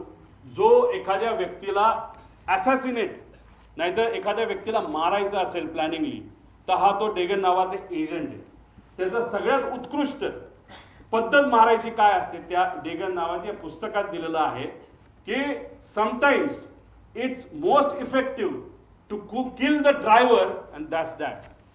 त्याचा अर्थ की एखाद्या व्यक्तीला आपल्याला जर मारायचं असेल तर सगळ्यात सोपा मार्ग कुठला असेल तर त्या व्यक्तीचा जो चालक आहे त्याला जर आपण मारलं तर विषय संपला. आता गाडीत असेल तर ड्रायव्हर, मोटरसायकलला असेल तर रायडर आणि विमानात असेल तर पायलट, असं म्हणायला काय हरकत आहे. पुढं आता घातपात, आता ही राज्यभरात चर्चा आहे. ह्याच्या खोलात जावं लागेल, ह्याच्या डिटेलमध्ये जाऊन माहिती घ्यावी लागेल, रिसर्च करावं लागेल. पण माझा काका गेलाय, आमचा दादा गेलाय, महाराष्ट्राचा एक फार मोठा नेता गेलेला आहे. तर ही घटना लाईटली घेऊन चालणार नाही. एखादी गोष्ट इकडे तिकडे झाली, आपण इकडे गेलो तिकडे गेलो, कुणी काय केलं, ह्याने काय होणार नाही. आम्हाला जोपर्यंत ह्याची उत्तरं मिळत नाही तोपर्यंत आम्ही शांत बसणार नाही. आता ह्याच्यामध्ये आदल्या दिवशी 27 जानेवारीला रोजच्या वेळेपत्रानुसार दादा संध्याकाळी म्हणजे जेव्हा कॅबिनेटच्या बैठका झाल्या, दादा म्हणाले होते अधिकाऱ्यांना की 4-5 तास मी माझी कामं करेल. काही अधिकारी मला, माझ्या पार्टीतले काही अधिकारी भेटणारे आणि काही नेते भेटणारे आणि काही कर्मचारी भेटणारे, त्यांच्याशी मी चर्चा करेन आणि मग मी मुंबईला जाईल, असा दादांचा त्याच्यामध्ये त्या ठिकाणी अंदाज होता. ताफा सुद्धा लागला होता. एक फार मोठे नेते दादाला भेटण्यासाठी येणार होते, ते वेळेत येणार होते, पण उशीर झाला. ते उशिरा आल्यामुळे आणि चर्चा उशीरपर्यंत सुरू राहिल्यामुळे दादांचा वेळ त्याच्यामध्ये गेला आणि 5-5:30ला जे दादा गाडीने जाणार होते ते गाडीने जाऊ शकले नाही. त्यांना पर्याय राहिला नाही, त्यांना विमान बुक करावं लागलं आणि म्हणून 7:13 म्हणजे संध्याकाळी दुसऱ्या दिवशीचं विमान हे आदल्या दिवशी म्हणजे 27 तारखेला तिथं बुक झालेलं आपण बघितलं. पूर्व विदर्भातील एक कुठले तरी नेते हे मोबाईल चेक करा दादांचे, नाही तर लँडलाईनवर कोणाचा फोन होता काय होता मला माहित नाही, पण मला जे कळालेलं आहे सही करावीच लागते. फार महत्वाची फाईल आहे आणि मग ती फाईल कुठे हे जेव्हा बघितलं गेलं ती फाईल घरी नव्हती. ती फाईल मंत्रालयाच्या कार्यालयामध्ये होती दादांच्या. दादा कुठलीच फाईल मोकळी ठेवत नाही, पण अचानक ती फाईल तिथं होती. मग ती दादानी बोलवली. बोलवण्यात येण्यात मुंबईचं संध्याकाळचं ट्रॅफिक तुम्हाला माहिती आहे. ती फाईल पोहोचूस तर वेळ गेला. वेळ गेल्यानंतर ती फाईल आली. पण एक मोठा नेता आपल्या पक्षाचं बोलत असेल तर सही तर करावीच लागेल आणि मग दादानी ती सही केली. ती फाईल यूज तर सही करूच तर त्याच्यामध्ये दुर्दैवाने त्या ठिकाणी वेळ गेला. आता ह्याच्यात खोलात जर जायचं असेल, कारण आमच्या पण ओळखी तिथं आहेत, आमच्या पण जीवाची माणसं आहेत. अजितदादांबरोबर जेव्हा केव्हा मी भेटलो आणि दादांचा जो काही शेवटचे 3-4 महिने होते त्यात मी, दादा आणि त्यांच्याबरोबरचे अधिकारी एकदम घट्टपणे एक फार महत्वाची चर्चा त्या ठिकाणी करायचो. आणि ती करत असताना मग काही अधिकाऱ्यांचे, कर्मचाऱ्यांचे त्याच्यावर आमच्यावर त्या ठिकाणी विश्वास असल्यामुळे तिथं चर्चा काय चालली होती हा विषय जेव्हा केला तेव्हा तिथं चर्चा कुठलं तरी राजकीय कन्सल्टंट कोणीतरी आहे, त्यांचा जो कॉन्ट्रॅक्ट आहे जो शेकडो कोटीचा आहे तो आपल्याला कॅन्सल करावा लागतोय, कारण त्यांच्याकडनं काहीच आपल्याला मिळत नाही, त्याचा काहीच फायदा होत नाही. कारण 7 दिवस आधी सुद्धा बारामती हॉस्टेलला दादांना जेव्हा मी भेटलो होतो तेव्हा सुद्धा दादांनी काही लोकांना सांगितलं होतं, शहाणपणा करू नका, राजकारण आम्हाला शिकू नका, राजकारण आम्ही कसं करायचं हे माहिती सर्वे फक्त तुम्ही करा, अशी काहीतरी चर्चा तेव्हा झाली होती. आणि अशा पद्धतीची चर्चा तिथं झाली आणि दादांना त्याच्यामध्ये उशीर झाला आणि मग दादांना प्लॅन बदलावा लागला. आता हे सगळे बॅकग्राऊंड तुम्हाला फक्त सांगतोय. त्याचं कारण असं की प्लॅन का बदलावा लागला. आता मी येतो 28 तारखेला. आता काही लोक म्हणतात उपमुख्यमंत्री आहेत, दादा कडक होते, शिस्तीचे होते, दादांनी सांगितलं असेल पायलटला हे बाबा उडलंच पाहिजे, पण दादाचं स्टेटमेंट तुम्ही बघा, ते स्वतःच्या मुखातून ते काय बोलतात. तुम्हाला ते तिकडनं जाणं तुम्हाला निघून जावं लागलं ते असं केलं नाही. म्हणजे दादा कधी पण विमान उडवत असताना कॅप्टनला विचारायचं, बाबा काय वाटतं, जायचं का नाही जायचं, उडायचं का नाही उडायचं, काय अडचण आहे, तुम्हाला जे वाटतं ते करा. एका ठिकाणी त्यांना यायचं होतं, मुंबईकडनं ते उडले पण होते. माझा अंदाज आहे 2-2.5 वर्षापूर्वीची गोष्ट असेल. हेलिकॉप्टरले होतं, लोणावळ्याला धुक्कं वाढलं होतं. दादांना त्या कॅप्टनने सांगितलं थोडंसं दुःख जास्त आहे, रिस्क आहे, पण आपल्याकडे डबल इंजिन हेलिकॉप्टर आहे, अजिबात दादा काळजी करू नका. दादा म्हणले काय नाही, मुंबईला परत दे. दादा परत मुंबईला गेले आणि गाडीली पुण्याकडे त्या ठिकाणी आले. हे दादांची वस्तुस्थिती होती. दादांचं एक मत होतं, जो एक्सपर्ट आहे, जो त्यातला एक्सपर्ट आहे त्याचा ऐका, अभ्यास करा, रिस्क उगाचच त्याच्यामध्ये त्या ठिकाणी घ्यायची नाही, अशी दादाची भूमिका होती. हे होते आमचे दादा, जे वेळेवर एअरपोर्टला पोहोचले. पण नंतर जे घडलं ज्याच्यामध्ये काही गोष्टी तुम्हाला पुढे मी सांगतो. पुढे आता हे एक ईमेल आहे, या ईमेलमध्ये 2 नावं आहेत क्रू डिटेल्सची. याला क्रॉस व्हेरीफाय करावं लागेल. हे ईमेल याच्यामध्ये कॅप्टन साहिल काहीतरी आहे बाबा मदन आणि कॅप्टन यश असे 2 नावं प्रपोज केली गेली होती. बाकी सगळं तिथे लिहिलेलं आहे आणि कुठं जाणार आहे, मुंबई बारामती वगैरे सगळं तिथं दिलं होतं. आता हे आहेत दोघं, पण झालं असं की नाव ते दुसऱ्या दिवशी बदलण्यात आलं. हे आहेत मदन. मग त्यांच्या मिसेसने एक मेसेज ते सोशल मीडियावर टाकलं होतं की मदनचं नाव जेव्हा सुरू झालं होतं तेव्हा त्यांच्या मदनच्या नावाने तिथं सुरू झालं होतं की वाईट वाटतं, दुर्दैवी त्यांचे मृत्यू झाला. मग त्यांच्या मिसेसनी ते तिथं टाकलेलं आहे. आता हे दोघांची नावं होती, पण मग हे त्यांना त्या ठिकाणी नियुक्ती झाली, म्हणजे पाठक आणि कपूर यांचं नाव तिथं आलं. तर मग आमचा विषय आहे, आणि कधीच तुम्ही बघितलं असेल, कपूरचे कुठला तरी मित्र कुठेतरी बोलत होता की बाबा नो कपूर आदल्या दिवशी बाहेरून आला होता भारताच्या, तो उडवणारच नव्हता, पण मग त्याला अचानक सांगितलं आणि मग त्याने उडवायला घेतलं विमान, असं तुम्ही कुठेतरी ऐकलं असेल. तर मग आमचा प्रश्न असा आहे की मग टेक ऑफ पूर्वी मुख्य पायलट हे का बदलले गेले आणि मग का असं नाव चेंज त्या ठिकाणी केलं गेलं, आणि जर टेक ऑफ करायचं असेल तर त्या पायलटला आधीच यावं लागतं. आणि तिथं असं सांगितलं होतं की हे 2 पायलट हे ट्रॅफिकमध्ये 6:30 वाजता सकाळी अडकलेत आणि ते येऊ शकत नाहीत, म्हणून दुसरे पायलट आम्हाला द्यावं लागला, अशी कुठेतरी एक स्टेटमेंट आम्ही सोशल मीडियावर आणि काही मीडियाच्या माध्यमातून तिथं ऐकली होती आणि काही अधिकाऱ्यांनी सुद्धा त्या ठिकाणी सांगितलं होतं. पुढे आता हे व्यक्ती आहेत, 7 वाजता हे क्रू तिथं पोहोचलं. आता अप्रुव्हल कधी आलं तर 12:30 ओके, विमान मध्यरात्री 12-12:30 वाजता की विमान फायनल झाले, क्रू फायनल झाले, आणि त्यांनी सांगितलंय की ओके, सकाळी त्यांनी 7 वाजता मेसेज केला की क्रू हे एअरपोर्टला पोहोचले आहे. मग आता प्रश्न आम्हाला असे निर्माण होतात पुढे की हे जे 2 पायलट आहेत जे ट्रॅफिक मध्ये अडकले असं म्हणतात, मग कुठं होते, त्यांचा CDR तुम्ही काढलाय का? ट्रॅफिक पोलीसच्या बऱ्याच ठिकाणी तिथं CCTV कॅमेराज आहेत, ते तुम्ही तिथं बघितले का? मग हे 2 ट्रॅफिक मध्ये अडकले, तर मग हे 2 काय एअरपोर्टलाच राहायला होते का? एअरपोर्टच्या जवळ राहायला होते का? मग हे दोघं तिथं कसे आले? असा बरेच काही प्रश्न आम्हाला तिथं पडतात. त्यानंतर ते आल्यानंतर ब्रेथ अनालिसिसची टेस्ट झाली का, ज्याच्यामध्ये आपल्याला ते जसं पोलिसांनी रात्री तुम्हाला पकडलं, तुम्ही पिलं असलं काय नसलं काय तुम्हाला ते फुंकावं लागतं, तसं हायली ॲडव्हान्स्ड ब्रेथ अनालायझर हे एअरपोर्टला असतात, DGCA दिलेले असतात. त्याचा फोटो सुद्धा निघतो, ते CCTV आहेत का, तोच तो होतो का, त्याचं ब्रेथ अनालिझर केलं का, तिथं कॅमेरा आहेत का, कॅमेराचा रेकॉर्ड कोणाकडे आहे, त्यानंतर विमानाकडे गेल्यानंतर तिथं चेक करत असताना ते रेकॉर्ड आहेत का. 7 वाजता ते पोहोचले असतील, दादा जर 8ला पोहोचले असते तर 1 तासाचा वेळ आहे, त्यात त्यांनी विमानं चेक केली आहेत का, विमानात काय वेगळं ठेवलंय का, असे बरेच प्रश्न त्याच्यामध्ये आम्हाला त्या ठिकाणी निघतात. आणि हे सर्व गोष्टी आता बघण्याची जरूरत आहे असं आमचं मत आहे. आणि कोणतरी असं म्हणलं होतं की कपूर हे हाँगकाँगवरनं आले होते, मग ते खरंच आले होते का इंटरनॅशनल फ्लाईटवरनं, हे सुद्धा बघण्याची जरूरत आहे. कारण इंटरनॅशनल फ्लाईटवरनं जर एक व्यक्ती ज्याला दारू प्यायची खूप सवय असं ऐकलं होतं आणि पुढेही काही पुरावे त्याच्यामध्ये आहे, मग इंटरनॅशनल फ्लाईटवर दारू दिली जाते, मग तो पिऊन आला होता का, अशा सगळ्या गोष्टी बघण्याची जरूरत आहे.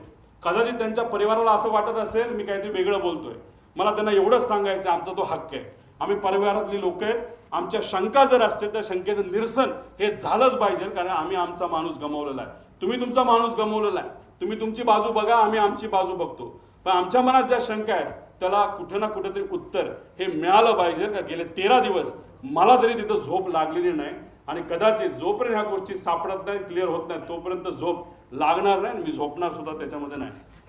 पुढे तुम्ही जर गेला तर आता मुख्य पायलट सुमित कपूर बद्दल आपण थोडीशी माहिती घेऊ. मार्च 10ला दिल्ली बेंगळुरू विमान उडण्यापूर्वी त्याला प्री फ्लाईट अल्कोहोल टेस्टमध्ये त्याला पकडण्यात आलं. पुन्हा 7 एप्रिल 17ला दिल्ली गुवाहाटीचं विमान उडवत असताना त्याचं टेस्टिंग जेव्हा केलं तेव्हा तो सापडला. तुम्ही म्हणा तिथं सापडला, इथं का नाही? ह्या सगळ्या कमर्शियल फ्लाईट्स होत्या असं आम्हाला कळतंय. कमर्शियल फ्लाईट्सवर बऱ्याच गोष्टी स्ट्रिक्ट असतात, प्रायव्हेट फ्लाईटला कदाचित तेवढ्या स्ट्रिक्ट नसाव्या असं वाटतं. 3 वर्ष त्याला निलंब करण्यात आलं. त्याच्याबरोबर काम करणाऱ्या एका व्यक्तीला आम्ही जेव्हा बोललो त्यांनी सांगितलं लेअरजेट म्हणजे उद्या जर मला ग्लोबल नावाचं विमान उडवायचं असेल तर मला त्याचं ट्रेनिंग घ्यावं लागतं, त्या कंपनीकडे जावं लागतं. तसंच हा CP म्हणजे कमर्शियल पायलट असल्यामुळे बोईंग एअरबस उडवत असेल आणि तिथं लेअरजेट उडवायचं असेल तर त्याला अमेरिकेत लेअरजेटची फॅक्टरी म्हणजे बंबाडियरची फॅक्टरी असल्यामुळे अमेरिकेत जाणं महत्वाचं होतं. तो तिथं गेला. मला जे कळालंय तिथं गेल्यानंतर दुर्दैव असं त्यांनी इतकी दारू पिली का काहीतरी असं मला कळालंय. हे क्रॉस व्हेरीफाय करावं लागेल की त्यांना ट्रेनिंगला जाता आलं नाही. हे रिपोर्ट आता आपल्याला काढावं लागतील खरंच हे घडलं होतं का आणि त्यांना परत ट्रेनिंगला पाठवण्यात आलं असंही आम्हाला त्याच्यामध्ये त्या ठिकाणी कळलं होतं. आता इतर पायलटनी लेझर जेटची परीक्षा अमेरिकेत सांगितलं. आता एक बडा नेता जो सांत्वन करण्यासाठी घरी आला होता त्यांनी सांगितलं हाच महाशय माझं सुद्धा विमान हेच मी VSR कंपनीचं हे नांदेडला हे घेऊन चालले होते आणि ज्या पद्धतीने त्या कपूरली लँडिंग केली त्याच्यावरनं मी VSRला कंप्लेंट केलेली. हा मोठा नेता कोण, नांदेडला कधी गेला होता, खरंच त्यांनी कंप्लेंट केली का, हे आपल्याला त्याच्यामध्ये बघावं लागेल. सत्तेतला एक मोठा नेता त्याच्यामध्ये आहे. त्यानंतर ट्रॅक रेकॉर्ड फारच वाईट होतं. तरी मग या व्यक्तीला तिथं अजितदादांचं विमान नाही तर VIPचं, उद्धव ठाकरे साहेबांचं, फडणवीस साहेबांचं, एकनाथ शिंदे साहेबांचं, ऍक्टरचं, या सगळ्यांचं विमान का उडवायला दिलं असा प्रश्न आमचा तिथं आहे. पुढं आता ह्याच्यामध्ये तुम्ही जर बघितलं असेल तर VK सिंग म्हणजे हा मालक त्यांचा एक ग्रुप आहे व्हॉट्सअपचा. त्या ग्रुपवर आम्ही ही माहिती काढली. कशी काढली काय काढली हे नका मला विचारू, पण ही माहिती आहे. आता तुम्ही म्हणाल ही माहिती तुम्ही देत आहात तरी ते डिलीट केलं तर काय, तुम्ही व्हॉट्सअप किती डिलीट करा सगळी माहिती कळते. त्यामुळे जो कोणी तिथे इन्व्हेस्टिगेट करणार आहे हा ग्रुप कुठला, हा ग्रुप कोणाचा, त्या ग्रुपवर कोण आणि गेल्या 2 वर्षामधल्या त्याच्यावरच्या ज्या काही डिस्कशन आहेत हे लोकांसमोर त्या ठिकाणी आल्या पाहिजे. ह्याची एक डिस्कशन याच्यामध्ये तुम्ही बघितली. Today once again a important flight had to be cancelled as number 1 of PSC has been found to be badly drunk. दारू पिला होता. त्याच्यामध्ये बरंच काय दिलं की तुम्ही पार्टी करता हे करता आणि त्याच्यात may I request my dearest colleagues captain Sunny Jo Khanna कोण असेल, कॅप्टन रंधवावा आणि स्टार केलंय कॅप्टन सुमित द ग्रेट. म्हणजे दारू प्यायचा विषय आल्यानंतर द ग्रेट सुमित कॅप्टन आणि खाली आहे कॅप्टन रोहित. आता तो सिंग आहे का, सिंग म्हणजे कोण, तो डायरेक्टर आहे VSR कंपनीमध्ये, म्हणजे याचाच कॅप्टनचा मुलगा. आता तो खरंच तो असेल तर रिसर्च नंतरच कळेल आणि डायरेक्टरच तिथं दारू पित असेल पायलट असून सुद्धा तर मग हे फार डेंजरस आहे. कारण डायरेक्टरलाच या गोष्टीचं महत्व नसेल तर बाकीच्या पायलट काय करणार, नाही तर जर डायरेक्टरच आपल्याबरोबर दारू पित असेल तर काय आपल्याला फरक पडतोय, अशी मानसिकता या लोकांची होऊ शकते असं आम्हाला वाटतं. हे त्यांच्याच ग्रुपवरनं काढलेला हा मेसेज आहे 2 जानेवारीचा. VSR कॅप्टन VK सिंग म्हणजे मालक. पुढे अजून एक मेसेज त्यांचा आहे काय, VSR ड्युटी सेल डील काय असेल ते, डिअर कॅप्टन सुमित भाई अँड जो कोणी असेल प्रावग, you will be sober and do not do your evening stunts. आता इव्हनिंग स्टंट्स मध्ये काय आम्हाला माहित नाही. विमान वेडवाकडे चालवायचा हा एक स्टंट असू शकतो, नाही तर दारू पिणं हा एक स्टंट असू शकतो, नाही तर ड्रग्ज घेणे हा स्टंट असू शकतो. म्हणजे हा स्टंटचा अर्थ मला तरी काही निघत नाही. हा आपल्याला बघावा लागेल आणि त्याला सुमित उत्तर देतो कॉपीड सर. म्हणजे मला जर कोणी बोललं असतं हे तू वेड्यासारखा तिथं काल का वागत होता आणि जर मी वागलोच नव्हतो तर मी लिहिलं असतं sir that was not me and I won't do it. पण इथं वर जर दारूबद्दल बोललं असेल आणि खाली कॉपीड सर म्हणत असतील याच्यावरनं नक्कीच दाल में कुछ काला आहे असं आपल्याला म्हणता येईल. हा जो ब्रेथ अनालिझर आहे ह्याचा फोटो सुद्धा निघतो. ह्याचे रिपोर्ट आता आपल्याला बघावं लागणार पुढे. आता वेगवेगळ्या सरकारी अहवालातील वेगवेगळी विसंगती. आता ह्याच्यामध्ये PIB प्रेस ब्युरो तुम्हाला माहिती आहे, हे कुठली माहिती देते ते तुम्हाला काय कुठलं ते DGCA जी माहिती दिली जाते ती PIB छापते. बरोबर आहे, बरोबर आहे. आता ही ट्रान्सक्रिप्ट आहे, ही कशाची ट्रान्सक्रिप्ट आहे तर ही बारामती ATC ची ट्रान्सक्रिप्ट आहे. वेळ न वेळ तिथे लिहिलेली आहे, इथं वेळ लिहिलेली आहे. मग काय एअरक्राफ्ट मधली ज्या त्या पाठक मॅडम आहेत त्या काय बोलल्या आणि बारामती ATC ला सुद्धा एक कोणतरी महिलाच होती असं आम्हाला कळलंय, त्या काय म्हणल्या याच्यामध्ये तिथं दिलेलं आहे. आता ह्याचा वेळ जर बघितला तर यांच्या PIB अनुसार म्हणजे DGCA अनुसार 8:18 काय झालं होतं म्हणजे विमान बारामती ATC च्या संपर्कात आलं.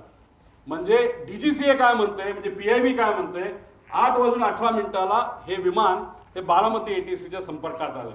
पण हे विमान आलं होतं 8:19. तुम्ही म्हणता एका मिनिटाने काय होणार आहे, हे विमान इतकं स्पीड मध्ये चालतं, हे एका मिनिटात हे विमान 15 किलोमीटर चालतं. आणि दादांचं जी काय घटना घडलेली आहे काही मीटरमध्ये घडलेली आहे याच्यावरनं एक मिनिट हा महत्वाचा आहे.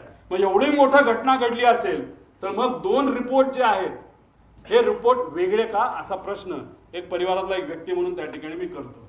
आता आगीचे लोट दिसण्याची टायमिंग PIB DGCA किती म्हणतं 8:44, पण ट्रान्सक्रिप्ट प्रमाणे इथं 8:43:55 ला सांगितलं की मला आता लँडिंग पॅड म्हणजे स्ट्रिप तिथं दिसतीये. मग त्यांनी सांगितलं runway 11 clear to land.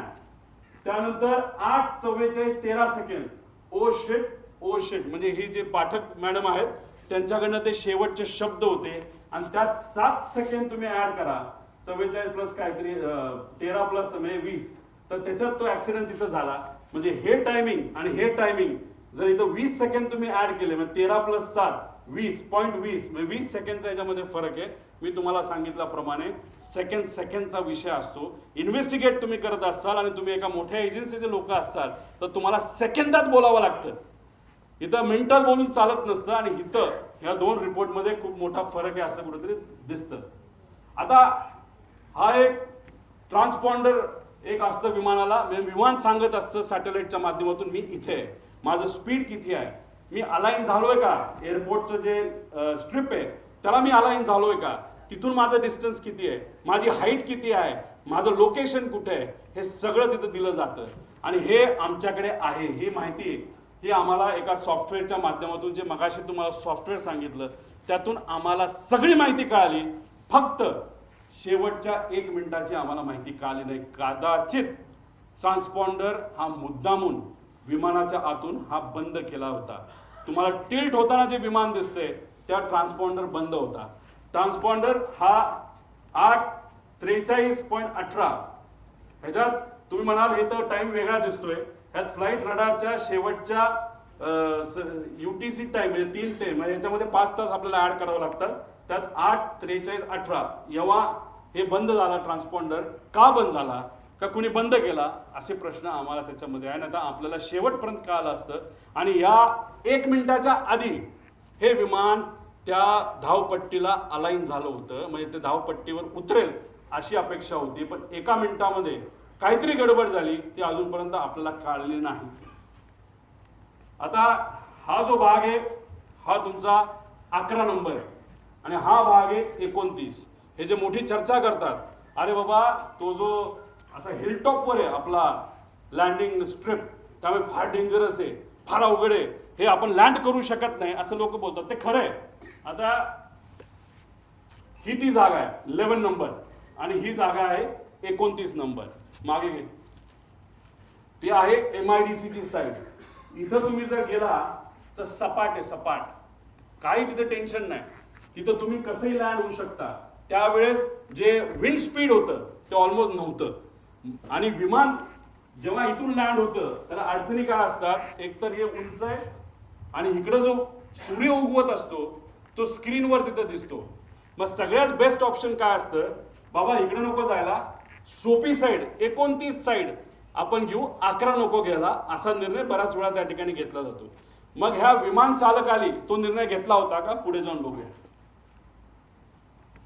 8:27 aircraft करून रनवे 29 ची परवानगी मागण्यात आली. म्हणजे परफेक्ट फ्लॅट आहे. जसं तुम्ही 2023 ऍक्सिडेंट बघितला तर नुसतं घासत गेलं होतं, अशी कदाचित घटना घडू शकली असते. दादा जिवंत असू शकले असते. 29 नंबरची परवानगी तिथं ATC कडनं घेतली होती. ATC ती परवानगी दिली आणि 2 मिनिटांनंतर एअरक्राफ्ट करून रनवे 11 ची परत परवानगी मागितली. का? कशामुळे? काय कारण? प्रश्नच आहे. म्हणजे सोपं सोडून अवघड कशाला घ्यायचं? बरं एकदा मागितली का? नाही. मग दुसऱ्यांदा परत 8:36 एअरक्राफ्टने गो अराउंड केल्यानंतर त्यांनी परत 29 ची मागणी केली. परत ती त्यांनी कॅन्सल केली. परत आम्ही 11ला येऊन लँड करतो असं सांगण्यात आलं. निर्णय को पायलट घेत नसतो, मेन पायलट घेत असतो. को पायलट कम्युनिकेशन करत असतो. मग या मेन पायलटला 29 सोपं होतं ते सोडून 11 नंबरच का पाहिजे होता हे मात्र त्या ठिकाणी अजूनपर्यंत कळालं नाही. पुढे आता हा व्हिडिओ बघा.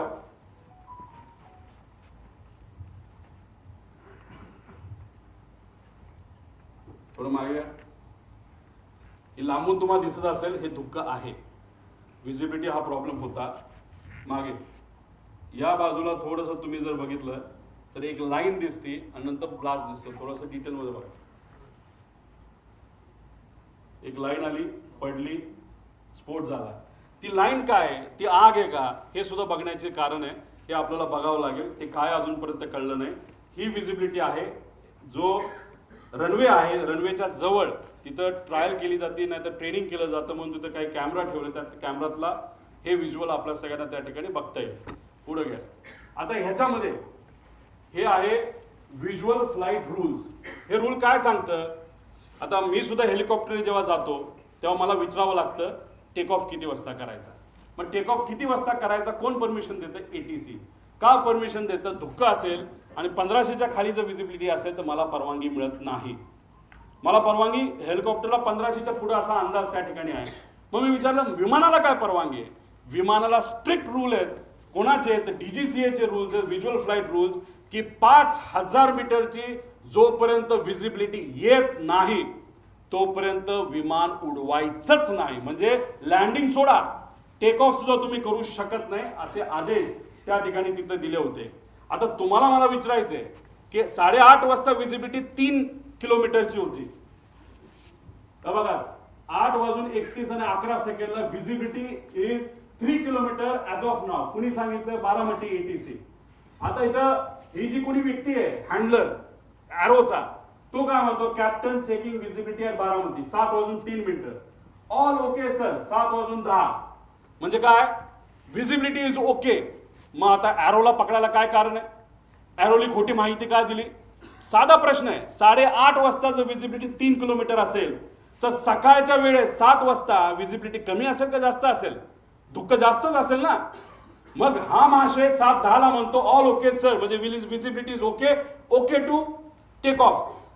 म्हणजे ह्या व्यक्तीने सुद्धा ऑफिसमध्ये जिथं डायरेक्टर, महाराष्ट्राचा डायरेक्टर एव्हिएशनचा ज्या ग्रुपमध्ये, त्या ग्रुपमध्ये हे महाशय म्हणतात all okay, visibility is fine, okay to take off. आणि ही गोष्ट बघितल्यानंतर आमचे दादा विमानात बसले आणि मग तिथं जे काय घटना त्या ठिकाणी घडली. मग एरोला पण जबाबदार धरायला काय कारण आहे? धरायलाच पाहिजे. त्यामुळे हे सगळे विषय आहेत. त्यामुळे इथं मोठा रूलचा डिफिशियट आहे. मग या पायलटला माहित होतं विजिबिलिटी नाही तरी तो हिरोगिरी करायला का गेला? मुद्दामून गेला का? त्याच्यावर कुठलं प्रेशर होतं का? तर वेगळंच काय कारण आहे? आणि कदाचित त्याच्या मनामध्ये ही घटना घडवायचीच होती अशी होते का? असे प्रश्न आम्हाला तिथं उद्भवतात. पुढच्या काय गोष्टी बघितल्यानंतर तुम्हाला त्या गोष्टी खऱ्या वाटतील. पुढे घे.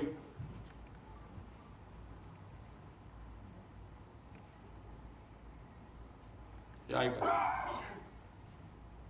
दरवेळेचा जो आवाज असतो विमानाचा, आम्हाला धावपट्टीजवळ असल्यामुळे आम्हाला माहिती की विमानाचा कसा आवाज असतो. पण त्या दिवशीचा इतका कर्कश आवाज होता, त्यामुळे आमच्या गावातली बरेचशी महिला पोरं ही सगळी रस्त्यावर येऊन बघत होती की आज विमानाचा असा का आवाज येतोय.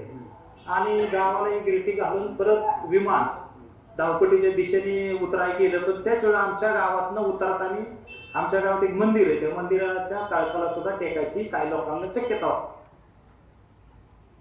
पुढे घे. म्हणजे विमान लँड होण्यापूर्वी जे गाव आहे त्या गावाच्या कळसाला विमान घासून गेलं. म्हणजे 1 मिनिट जो ट्रान्सपॉन्डर बंद झाला होता शेवटचा, जे सॅटेलाइटची कनेक्शन आहे मुद्दामून तोडण्यात आलं होतं ट्रान्सपॉन्डर बंद करून, असं आमचं मत आहे. याच्यामध्ये नॉर्मली एमिंग पॉईंट हा पुढे असतो, त्यानंतर मग सेंट्रल लाईन बघितली जाते, लँडिंग डेझिग्नेटर असतो, थ्रेशोल्ड याच्यावर लँड करायचं नसतं, याच्या पुढेच लँड करावं लागतं. आणि ही जर बारामतीची साईड बघितली, थ्रेशोल्ड इथे. आता 1 मिनिट जे ट्रान्सपॉन्डर बंद केला तर त्याचा जर आपल्याकडे डेटा आला असता तर हे बंद पडलं विमान असं आपल्याला जे दिसतं ते जर झालं नसतं तरी आमचं असं मत आहे की हे विमान इथे येऊन धडकलं असतं. मग कदाचित असं होतं का की इंटेन्शनच होतं विमान लँड करायचं ना, क्रॅश करायचं. कारण तुम्ही 29ला तुमच्याकडे संधी असताना तुम्ही सारखं सारखं या डोंगराळी भागाकडे का जात होता, आणि जर तुम्ही एवढ्या लो आला होता मग कुठंतरी तुम्ही जर ते तिथं बंद पडलं नसतं, नाही तर ते एका बाजूला गेलं नसतं तर तसंही ते जाऊन विमान तिथं धडकू शकलं असतं, असं आम्हाला त्या ठिकाणी भीती आहे. नाही तर आम्हाला त्याबद्दलची त्या ठिकाणी शंका आहे. म्हणजे थ्रेशोल्डच्या खाली म्हणजे हे अनेक असे प्रश्न, म्हणजे एमिंग पॉईंट हा तो तिथली शेवटची बाजू म्हणजे डोंगराळी बाजूच एमिंग पॉईंट होतं का असा प्रश्न त्याच्यामध्ये आहे. आणि त्याच्यातच तो पॉईंट समोर येत असताना कदाचित असंही होऊ शकतं, जेव्हा पाठकाला ते कळालं, त्या ज्या मॅडम होत्या त्यांनी कदाचित मग विमान एका बाजूला ओढण्याचा प्रयत्न केला. काय हे जोपर्यंत ब्लॅक बॉक्स आपल्याला मिळत नाही, जोपर्यंत आपल्याला कम्युनिकेशन त्या कॉकपिटमध्ये काय झालं हे जोपर्यंत कळत नाही, जोपर्यंत इक्विपमेंट मुवमेंट तिथं कळत नाही, तोपर्यंत ह्या गोष्टी आपल्याला कळणार नाही. त्यामुळे ह्या गोष्टींकडे खऱ्या अर्थाने लक्ष देण्याची जरूरत आहे. पुढे आता ह्याच्यामध्ये आपण जर बघितलं तर तुम्ही सुद्धा गाडी चालवत बाहेर जावा, एखादं कुत्र मध्ये आलं, माणूस मध्ये आला आणि तुम्हाला माहिती आहे तुमचा ऍक्सिडेंट होणार आहे, कितीही तुम्ही शांत असला तरी तुम्ही एखादी शिवी द्याल, तुम्ही चिडाल, तुम्ही त्या रागवून बघाल, काहीतरी तुम्ही कराल. आता याच्यामध्ये आपल्यासारखं म्हणजे सामान्य लोकांसारखं कुणी रिॲक्ट केलं, जेव्हा 8:43:55 फील्ड इन साईड जेव्हा पाठक मॅडम त्या ठिकाणी बोलल्या तेव्हा तिथं 8:44:13 म्हणजे जेव्हा ते टील झालं तेव्हा मॅडम म्हणाल्या होत्या ओ शिट ओ शिट. हे त्यांचं रिॲक्शन आहे, हे त्या मॅडमचं रिॲक्शन आहे, को पायलटचं रिॲक्शन आहे. पण या पुऱ्या 5 मिनिटांमध्ये जेव्हा तो पीटीटी दाबला गेला होता, त्या पीटीटी जेव्हा दाबलं जातं तेव्हा फक्त को पायलटचा आवाज येत नसतो, पायलटचाही आवाज येत असतो. पायलट जर गाणं गात असेल, काय सुंदर सिनरी आहे, काय झाडं आहेत, काय झुडपं आहेत, असं पायलट बोलला तरी त्या पीटीटी मध्ये तो आवाज रेकॉर्ड होतो. आम्हाला जे कळलंय त्या मेन पायलटचा आवाज कुठेही तिथं येत नव्हता. मग पायलट झोपला होता का डोज ऑफ झाला होता का वेगळंच काहीतरी झालं होतं का मुद्दामून त्याच्या मनामध्ये एक निश्चय त्याचा होता की आता आपल्याला हे विमान काही झालं तरी जमिनीवर त्या ठिकाणी घेऊन जायचं आणि ऍक्सिडेंटच घडवायचा, असे अनेक प्रश्न निर्माण होतात. त्यामुळे ब्लॅक बॉक्समधून माहिती आणणं हे महत्वाचं आहे. ही नॅचरल रिॲक्शन होती, ओ शिट. तिथं मेडे मेडे बोलावं लागतं, पण मेडे मेडे बोलण्याची सुद्धा मानसिकता त्या मॅडमची नव्हती. का? कारण का त्यांना या गोष्टीचं कदाचित काहीच माहीत नव्हतं. जेव्हा विमान हाताबाहेर गेलं, नाहीतर तिथं एक सर्किट ब्रेकर नावाचा एक बटन असतं, ते जर बटन बंद केलं तर विमानाच्या सगळ्या गोष्टी बंद होतात आणि विमान ज्या पद्धतीने एखादी बाटली आपण असं फेकू त्या पद्धतीने ते तिथं पडतं, जे तिथं पडताना आपण सगळ्यांनी बघितलेलं आहे. आणि त्यानंतर 11 सेकंद नाही तर 8 सेकंद नंतर हे क्रॅश झालेलं आहे. म्हणजे 8 सेकंदाचा त्याच्यामध्ये गॅप आहे. बटन जेव्हा शिफ्ट केलं गेलं तेव्हाच त्या पाठक मॅडमला, ज्या तज्ज्ञ होत्या पायलटच्या, आणि एक गोष्ट तुम्ही समजून घ्या, माझ्या माहितीनुसार हे क्रॉस व्हेरीफाय करावं लागेल, हे कपूर 16,000 तास दिसत असले तरी पाठक मॅडम ज्या 1600 तासाचं त्यांचं फ्लाइंग आहे ते फक्त लेअर जेटवर झालं होतं. आणि हे जे आहे आपले कपूर यांचं फ्लाइंग हे वेगळ्या वेगळ्या विमानात झालं होतं. त्यांचा अनुभव कदाचित लेअर जेटवर त्या पाठक मॅडमपेक्षा कमी होता. आणि ते कॅप्टन इन कमांड जेव्हा कमर्शियल एअरलाईनमध्ये होते तेव्हा कॅप्टन इन कमांड ते नव्हते. नजीकच्याच काळामध्ये कॅप्टन इन कमांड ते झाले होते, असं कुठंतरी शंका, नाही तर काही प्रमाणात काही लोकांकडनं माहिती आम्हाला आलेली आहे. त्याची माहिती घेऊन त्या डिटेलमध्ये जाणं हे अतिशय महत्त्वाचं आहे. त्यामुळे दादांचा दौरा का बदलला, विमानाची वेळ बदलली गेली का, पायलट खरंच बदलले का बदलले, असे काही प्रश्न आहेत. मग त्यानंतर केंद्रीय विमान मंत्रालयाचा अहवाल आलाय का, ATC ट्रान्सक्रिप्ट, आणि या अहवालामध्ये का त्याच्यामध्ये डिस्पेरन्सी आली, का त्याच्यामध्ये फरक आलेला आहे, मधील वेळेची विसंगती का आली? पायलट रडारचा 1 मिनिट आधीच ते जो ट्रान्सपॉन्डर आहे तो का बंद झाला, का बंद केला गेला? व्हिजिबिलिटी कमी असताना सुद्धा टेक ऑफ का झालं? जर टेक ऑफ पुण्याचं एअरपोर्ट बॅकअप पकडून केलं असेल तर लँड करण्याचा प्रयत्न का तिथं झाला, असा आमचा प्रश्न आहे. रनवे 29 अवेलेबल असताना, सेफ असताना, फ्लॅट असताना, कुठलंच टेन्शन तिथं नसताना, तिथं सूर्याचा पण त्रास नसताना सारखं सारखं मला रनवे 11च पाहिजे असं का त्या ठिकाणी सांगण्यात आलं? आधीच विमान कमी उंचीवर आणले गेले होते का? त्यानंतर शेवटच्या काही मिनिटात पायलट काहीच, जो मेन पायलट आहे, एवढी घटना जमीन जवळ येते, विमान टिल्ट होते, तिथं बंद पडते विमान, तरी तुम्ही काहीच बोलत नाही. याचा अर्थ काय? तर याचा अर्थ जर काढायला गेलं तर मी सामान्य परिवारातला एक व्यक्ती म्हणून, नाही तर सामान्य व्यक्ती ज्याचं टेक्निकल बॅकग्राऊंड कुठलंच नाही, मला असं वाटतं की हा अपघात नाही, हा 100% त्याच्यामध्ये घात असू शकतो. आणि हीच माहिती आम्हाला सगळ्या इन्व्हेस्टिगेशन एजन्सीजकडनं पाहिजे. पण मग इन्व्हेस्टिगेशन एजन्सी, सरकारी एजन्सी हे योग्य पद्धतीने काम करू शकतं का? करू शकतं. पण लोकांच्या मनामध्ये शंका आहे. काही दिवसांपूर्वी माजी अधिकारी ज्यांनी अजितदादांवरच टीका केली होती, त्या अधिकाऱ्यांनी सुद्धा सांगितलं की ठीक आहे, दादांचं माझं एवढं चांगलं नव्हतं, पण मग एन्क्वायरी करत असताना जर सरकारी एजन्सी करणार असेल तर त्यांना जसं पाहिजे तसंच ते एन्क्वायरी करू शकतात. म्हणून आमचं परिवाराचं आणि कार्यकर्ता म्हणून आणि दादा हे आमचे नेते म्हणून आम्हाला ज्या काही शंका आहेत त्या शंका ह्या एक्सटर्नल एजन्सीकडनं त्या ठिकाणी घेणं अतिशय महत्त्वाचं आहे. ज्या नावं मी पुढे जाऊन तिथं आपल्याला सांग, BEA bureau of enquiry and analysis for civil aviation France ही एक चांगली कंपनी आहे. त्यानंतर AAIB UK ही दुसरी एक चांगली कंपनी आहे. नॅशनल ट्रान्सपोर्टेशन सेफ्टी बोर्ड, कारण क्या ही कंपनी बंबार्डियर ही कॅनेडियन कंपनी आहे, पण हे विमान मॅन्युफॅक्चर अमेरिकेत झालंय. अमेरिकेत जे कुठलं विमान मॅन्युफॅक्चर होतं त्याचं इन्व्हेस्टिगेशन ही एजन्सी अमेरिकेची तिथं करते. तर या तिघीपैकी ज्या कुठल्या चांगली आहे नाही तर त्यातल्या 2 एजन्सीकडे हे काम तिथं देण्यात आलं. सरकार करायचं करू द्या, आमचा त्यांच्यावर काही विश्वास नाही असं नाही, पण त्यांनाही करू, पण ही बॅकअप अशा एजन्सी त्याच्यामध्ये असणं आमच्या सर्वांसाठी अतिशय महत्त्वाचं आहे असं माझं मत आहे. एक स्लाइड आधी. आता ह्याच्यामध्ये आपण जर बघितलं तर फॉरेन्सिकची जी टीम आहे ती टीम दुर्दैवाने उशिरा आली. ती का उशिरा आली? त्यांनी खरंच आतापर्यंत काय केलं? CIDला काम दिलंय, चांगली गोष्ट आहे. आपण CIDला एअरपोर्टवर जाण्याची परवानगी आहे का? मी काय लोकांशी त्यांच्याशी बोललो, म्हणलं आतापर्यंत काय झालं?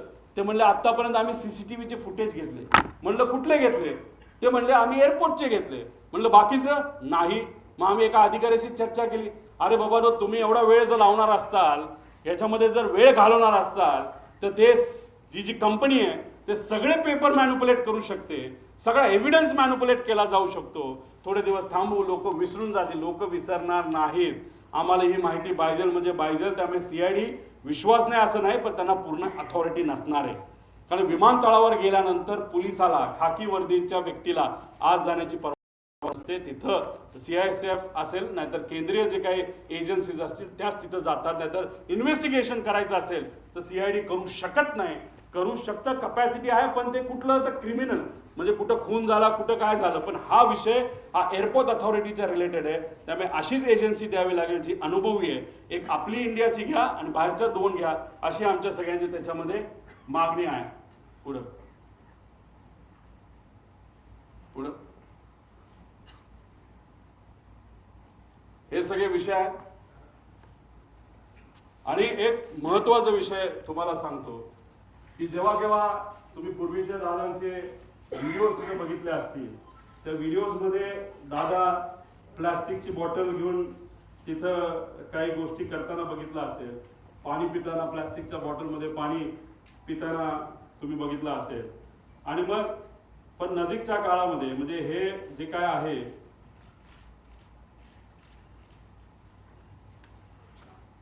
आता हे जे काय झालं ते झालं. ही गोष्ट कदाचित दादाच्या मनामध्ये असावी की कधीही काही होऊ शकतं. त्यामुळे गेल्या काही महिन्यांमध्ये दादा प्लास्टिक बॉटलवरनं दादा अशा बॉटलमध्ये त्या ठिकाणी आले होते. का आले होते, कशामुळे आले होते, ह्याच्यात काय करू शकता येत नाही. म्हणून तुमचे नजीकच्या काळामधले काही महिन्यातले जर तुम्ही त्यांचे व्हिडिओज बघितले, मागे सिक्युरिटीचा अधिकारी असतो उभा, तो सुद्धा त्यांचा विश्वासू, त्याच्या हातामध्ये काचेची बाटली असते आणि ती काचेची बाटली अशीच नसते, ती बऱ्याच वेळा चेक केलं जातं आणि त्यानंतर त्यांच्या हातामध्ये ती बाटली असायची. मग दादा प्लॅस्टिक बाटलीवरनं दादा या बाटलीवर का आले असाही प्रश्न पडतो. जेव्हा माझ्या एका मित्राने हेलिकॉप्टर घेतलं होतं, मी दादांना सांगत होतो, दादा माझ्या मित्राने एक हेलिकॉप्टर घेतलंय. म्हणलं चांगला आहे, तो तुझा विश्वासू आहे का? म्हणलं हो आहे. मग त्याचंच हेलिकॉप्टर तू वापर, बाहेरून तू घेऊ नको. आम्ही आत्ताच्या काळामध्ये बरंच काही वेगळं ऐकलेलं आहे. आता ह्याच्यातून ते मला काय सांगण्याचा प्रयत्न करत होते मला तर ते काय माहीत नाही.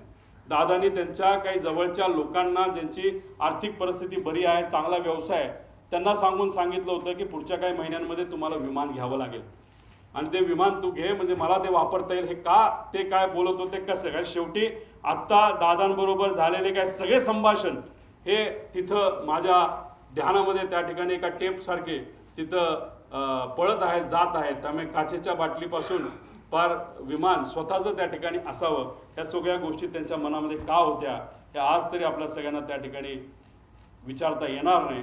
फक्त एवढंच आहे, माझा काका, आमचे नेते, आमचे दादा आज आमच्या सर्वांच्या मध्ये नाही आहेत. पण ते का नाहीत, कशामुळे झालं, कुणी केलं, जर केलं असेल तर कसं घडलं, का केलं गेलं याची माहिती मला नाही तर अख्ख्या महाराष्ट्राला त्या ठिकाणी माहिती पाहिजे. कारण का आम्ही आमच्या दादाला, आमच्या काकाला आम्ही मिस करतो. आणि नक्कीच मी एक तुम्हाला सांगतो, जर अशा पद्धतीने आपण जर इन्व्हेस्टिगेशन केलं तर सत्यमेव जयते, आपल्याला विजय या रिसर्चच्या बाबतीत त्या नक्कीच त्याला यश आल्याशिवाय राहणार नाही असं आमच्या सगळ्यांचं त्याच्यामध्ये मत आहे. त्यामुळे या रिलेटेड राजकीय कुठलाही प्रश्न आजच्या दिवशी तिथं घेतला जाणार नाही. राजकीय प्रश्नांबाबत आणि राजकीय विषयांबाबत 12 तारखेला कुठं आणि कशी प्रेस तिथं घेणार आहे याबद्दलची माहिती आज संध्याकाळी आपल्या सर्वांना सोशल मीडियाच्या माध्यमातून मी नक्कीच सांगेन. तुम्ही ठरवा सगळ्यांना एकसाथ बोलायचं आहे का एक एक बोलणार आहे तर मला बोला.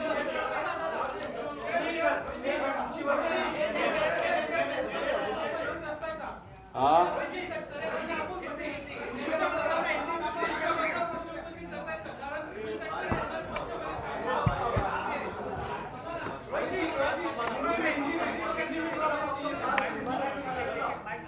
तुम्ही ठरवा.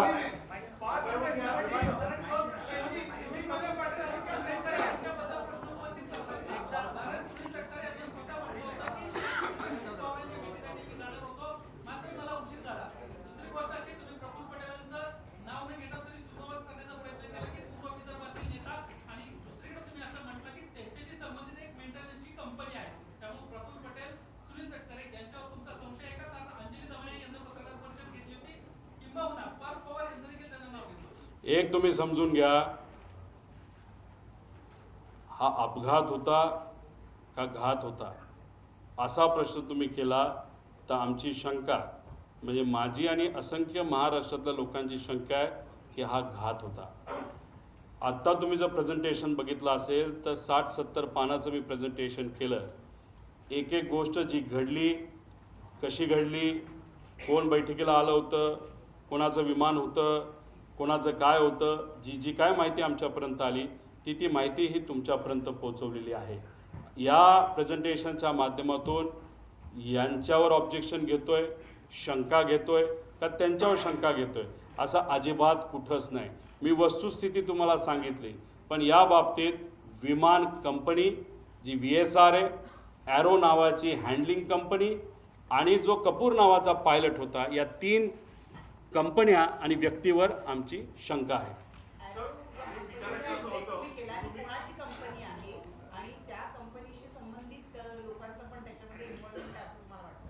या पुऱ्या डिस्कशनमध्ये तुम्ही बघितलं असेल, ॲरो नावाच्या कंपनीने VSRचं हे विमान हायर केलं होतं. ते सरकारी GR प्रमाणे केलं होतं. साई आणि ॲरो या 2 कंपन्या यांनाच तिथं कॉन्ट्रॅक्ट दिलेलं आहे की VIPंना विमान देण्याचं. आणि मग 15 ते 31 तारखेपर्यंत ॲरोची जबाबदारी त्याच्यामध्ये होती. ॲरोने ते बुकिंग केलं होतं. तो कोण पवार का कोण नावाचा जो माणूस आहे तो हँडलर आहे, तो ॲरोचा हँडलर आहे. त्यांनी सांगितलं होतं की व्हिजिबिलिटी ऑल ओके. म्हणजे कुठं ते मिसरिप्रेझेंटेशन झालं. ती कंपनी कोणाची कशी अजूनपर्यंत मला तरी काय माहिती मिळालेली नाही.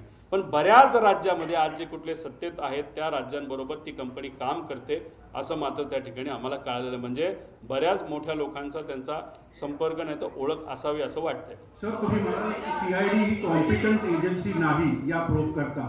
तुम्ही ह्याच्यात हायकोर्ट व सुप्रीम कोर्ट मॉनिटर्ड प्रोबची स्पेसिफिक डिमांड करताय का?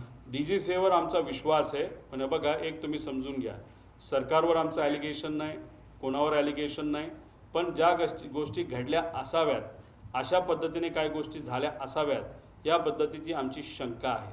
ती शंका पूर्ण करत असताना CIDबद्दल आपल्या सगळ्यांना माहिती आहे. आता तिथं विमानाच्या म्हणजे एअरपोर्टवर पोलीस अधिकाऱ्यांना अलाउड नसतं. मग CID ह्या गोष्टी कशा करू शकतं? कारण हे शेवटी एक्सपर्ट ओपिनियन याच्यामध्ये लागणार आहे. मग एक्सपर्ट ओपिनियन कोणाकडे? अशा भारताच्या बाहेरच्या 1-2 कंपन्या तुम्ही हायर करा, या इन्व्हेस्टिगेशनमध्ये त्यांना तुम्ही ताकद घ्या. DGCAला सुद्धा एक टीम तुम्ही त्या ठिकाणी तयार करा. आणि अजून एक गोष्ट, ब्लॅक बॉक्स जेव्हा तुम्ही त्याचा अभ्यास कराल त्याचं जे पूर्ण रेकॉर्डिंग आहे, कारण गुजरातला जो ॲक्सिडेंट झाला त्याचं पूर्ण रेकॉर्डिंग पब्लिककडे मिळालेलं नाही. सिलेक्टेड गोष्टींचं रेकॉर्डिंग बाहेर आलेलं आहे. आमची मागणी आहे ब्लॅक बॉक्समधलं जे कुठलं तिथं रेकॉर्डिंग आहे जे पूर्णपणे परिवारातल्या एका व्यक्तीला नाहीतर काही ठराविक लोकांना एक्सपर्ट बरोबर ते बघण्याची संधी सरकारकडनं त्याच्यामध्ये देण्यात यावी. आणि त्याच्याचबरोबर जे काही डिव्हाइसेस नाहीतर जी काही तिथं इक्विपमेंट्स होती त्याची जी मुवमेंट असेल ती सुद्धा आम्ही एखाद्या तज्ज्ञाकडनं त्या ठिकाणी त्याचा अभ्यास करू. त्यामुळे CIDवर आम्ही आक्षेप घेत नाही. पण कधी कधी काय होतं, एका एजन्सीचं नाव दिल्यानंतर सामान्य लोकांना असं वाटतं अरे CID का बघती, कारण का एका मोठ्या सिरियलचं नाव CID होतं तर लोकांना वाटतं लय भारी काम, ते चांगलंच काम करतात. पण या टिपिकल घटनेबद्दल ते चांगलं काम करतील कारण का हे त्यांचं एक्सपर्टीज नाही. म्हणून जे एक्सपर्ट आहेत, डॉक्टर जर हृदयाचा असेल तर हृदयाच्याच डॉक्टरकडे जावं लागतं, डोळ्याच्या डॉक्टरकडे जाऊन चालत नाही असं आमचं मत आहे. गेल्या 10 दिवसामध्ये तुम्ही सांगितल्याप्रमाणे गेल्या 10 दिवसामध्ये फक्त CCTV चेक करतायत, ते सुद्धा एअरपोर्टवरचे. त्यामुळे कुठेतरी सरकार सुद्धा या चौकशीच्या घेऱ्यामध्ये आहे की या सगळ्या जी दुर्घटना झालेली आहे त्या दुर्घटनेमध्ये सरकार सुद्धा चौकशी पूर्णपणे लवकरात लवकर करावी याच्यापासून दूर पडत आहे. कुठेतरी काही प्रमाणात राजकीय दृष्टिकोनातून नाही पण व्यावहारिक दृष्टिकोनातून कंपनीकडनं काय गोष्टी दाबण्यात येतात असं आमचं त्याच्यामध्ये मत आहे. CCTV फुटेज मुंबई एअरपोर्टचं अजूनपर्यंत घेतलं असं मला वाटत नाही. त्यांनी कुठलं एअरपोर्टचं घेतलं तर बारामती एअरपोर्टचं घेतलेलं आहे. अतिशय स्लो पद्धतीचा इन्व्हेस्टिगेशन हे दुर्दैवाने आता चालू आहे असं आपल्याला म्हणावं लागेल. आत्तापर्यंत बऱ्यापैकी कन्क्लुजन व्हायला पाहिजे होतं. महाराष्ट्राचा या देशातलं सगळ्यात प्रगतिशील राज्य, त्याचा उपमुख्यमंत्री, या राज्यातला सर्वात जे काही प्रमुख 3 मोठे नेते असतील त्यातला एक नेता हा एका अपघातात त्या ठिकाणी मृत्युमुखी पडतो. आणि त्याच्या बाबतीत तुम्ही काहीच जर तिथं इन्व्हेस्टिगेशन करत नसाल तर संत गतीने करत असाल तर असं थोडंसं दिसतं की या इन्व्हेस्टिगेशनमध्ये काही लोकांना कदाचित रसच नाही. म्हणून अशी गोष्ट दिसू नये. मॅन्युप्युलेशन होण्यापूर्वी आणि मॅनेज होण्यापूर्वी इन्व्हेस्टिगेशन पूर्ण झालं पाहिजे. 2023 सारखं जर झालं तर हे फार घातक ठरेल. दुसरी गोष्ट, VSRचे सगळे कॉन्ट्रॅक्ट कॅन्सल करण्यात यावे. अजूनसुद्धा VIP त्यांच्याच विमानाने तिथे ट्रॅव्हल करतायत, त्यांच्यासुद्धा जीवाला धोका हा होऊ शकतो. त्यामुळे त्याच्या सगळ्या सर्व्हिसेस तुम्ही कॅन्सल करा आणि सगळ्या लोकांना तुम्ही ताब्यात घेऊन प्रॉपर इन्व्हेस्टिगेशन करा असं आमचं.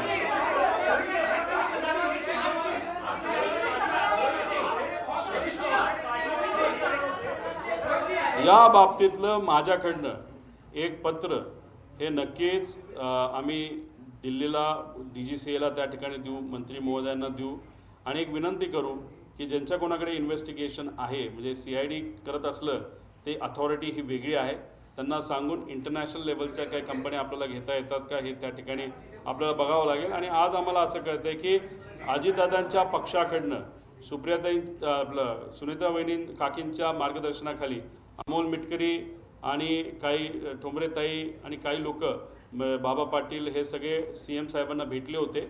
एक त्यांनी तिथं पत्र दिलं आहे. म्हणजे त्यांच्याच पक्षातल्या काही आमदारांना आणि कार्यकर्त्यांना आणि पदाधिकाऱ्यांना शंका या बाबतीतली आम्हाला सुद्धा तशीच शंका आहे. त्यामुळे इन्व्हेस्टिगेशन प्रॉपर व्हावं यासाठी योग्य त्या अथॉरिटीला आम्ही सुद्धा पत्र दिलं.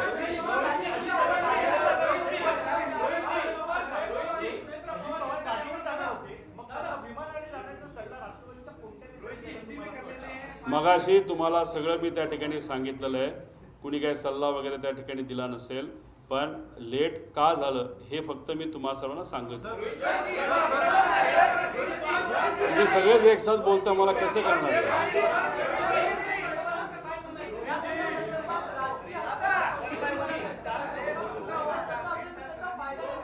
या विषयाचं मला कुठेही राजकारण तिथं करायचं नाही. मी कुठंच काय तिथं बोलत नाही की कुठल्या राजकीय पक्षाचं याच्यामध्ये इन्व्हॉल्वमेंट आहे. याच्यामध्ये नक्कीच घात झाला एवढं मात्र त्या ठिकाणी मी म्हणतो.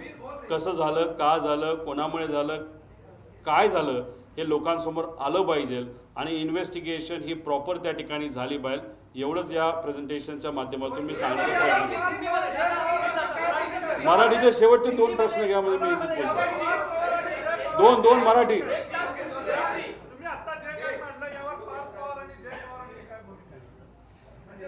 त्यांच्याशी बेसिक चर्चा करत असताना काही प्रमाणात त्यांना सुद्धा शंका आहे आणि शंका असल्यामुळे अमोल मिटकरी गेले ना CM कडे. त्यांच्याच पक्षातले आमदार आणि कार्यकर्ते आहेत, मग ते काय गेले असतील? शंका असल्याशिवाय ते जाणार नाही. त्यांना शंका आहे, माझ्याकडे मला पण शंका आहे. थोडा मी अभ्यास जास्त केलेला आहे, तो मात्र तुमच्या समोर सगळ्यांसमोर तिथे दिलेला आहे.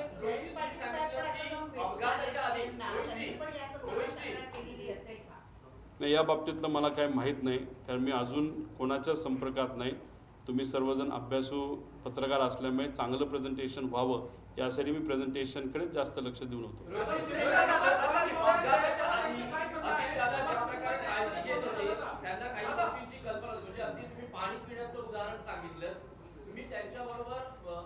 अनेक काळ तुम्ही त्यांच्याबरोबर राहिलेला, या शेवटच्या काळात ते काही दबावाखाली होते का? कारण ज्या पद्धतीने तुम्ही अपघाताचा संशय व्यक्त करतात, काही तुम्हाला त्यामागे घातपातामागे काही वाटतंय का की कोणी असू शकतं किंवा काय कारण प्राथमिक अंदाज असू शकतो? अजितदादांवर दबाव टाकणं तसं सोपं नव्हतं. लढवया नेता त्याच्यामध्ये होते ते, पण काळजी नक्कीच ते तिथं घेत होते. मी फक्त एक उदाहरण सांगितलं, त्याच्या मागचं कारण मला माहीत नाही. प्लॅस्टिकच्या बॉटलमध्ये टॅम्परिंग होऊ शकतं, त्या पाण्यामध्ये काही मिक्स केलं जाऊ शकतं, म्हणून त्यांनी ती बॉटल प्लॅस्टिकवरनं ग्लास बॉटलकडे ते तिथं वळले. हेलिकॉप्टरच्या बाबतीत मी माझा स्वतःचा अनुभव तुम्हाला तिथं सांगितला. म्हणजे काळजी कुठं ना कुठे ती त्या ठिकाणी ती होती. पाण्याच्या बाबतीत त्यांनी ॲक्शन नक्कीच तिथं घेतली. जर त्यांच्या मनामध्ये विमानाच्या बाबतीत सुद्धा जर शंका होती तर तिथं जर वेगळी ॲक्शन त्यांनी घेतली असती तर दादा आज आपल्याबरोबर असते. अनेक प्रश्न उपस्थित केलेला आहे, तर राष्ट्रवादी अजित पवार गटातील देखील काही आमदार त्यांना देखील असे अनेक प्रश्न पडले आहेत. रुपाली डोंगरे पाटील असतील, अमोल मिटकरी असतील. मात्र दादांच्या जवळ असणारे आणि जबाबदार असणारे नेते कोणते सुनील तटकरे असतील, प्रफुल्ल पटेल असतील किंवा मग छगन भुजबळ असतील, या बड्या नेत्यांना, जबाबदार नेत्यांना असे अनेक प्रश्न का नाही पडले आणि त्यांनी देखील असे प्रश्न उपस्थित करून चौकशीची मागणी का नाही केली, जशी तुम्ही करताय, अमोल मिटकरी करतायत आणि रुपाली डोंगरे पाटील करतायत?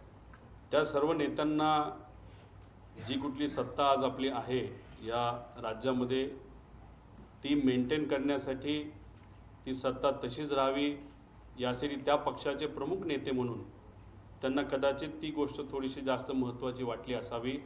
आणि हीच गोष्ट करत असताना कुठंतरी मेन विषयाकडे लक्ष न जाता दुसऱ्याच विषयाकडे त्यांचं लक्ष गेल्यामुळे कदाचित काकींची इच्छा नसताना सुद्धा शपथविधीला सुद्धा काही प्रमाणात घाई ही त्यांच्याकडनं तिथं झाली.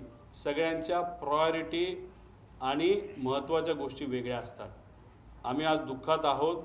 आम्हाला माहिती पाहिजे की काका, आमचे दादा, हा जो ॲक्सिडेंट झाला तो कशामुळे झाला ही आमची प्रायोरिटी आहे. हे आमच्यासाठी महत्त्वाचं आहे. आणि हीच गोष्ट काकींसाठी सुद्धा महत्त्वाची आहे, पार्थ आणि जयला पण महत्त्वाची आहे. पण ह्या नेत्यांना काय महत्त्वाचं आहे हे मी सांगण्यापेक्षा गेल्या 13 दिवसामध्ये लोकांनीच बऱ्याच काही गोष्टी तुमच्या माध्यमातून बघितलेल्या आहेत.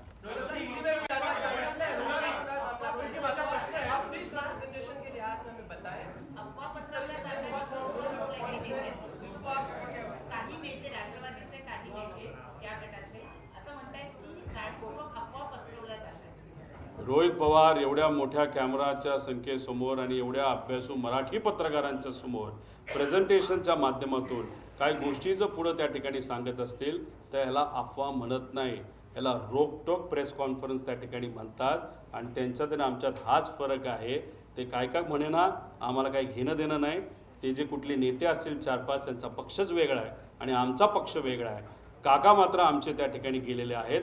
त्यामुळे काकांच्या बाबतीत काय घडलं हे मला तरी माहिती पाहिजे.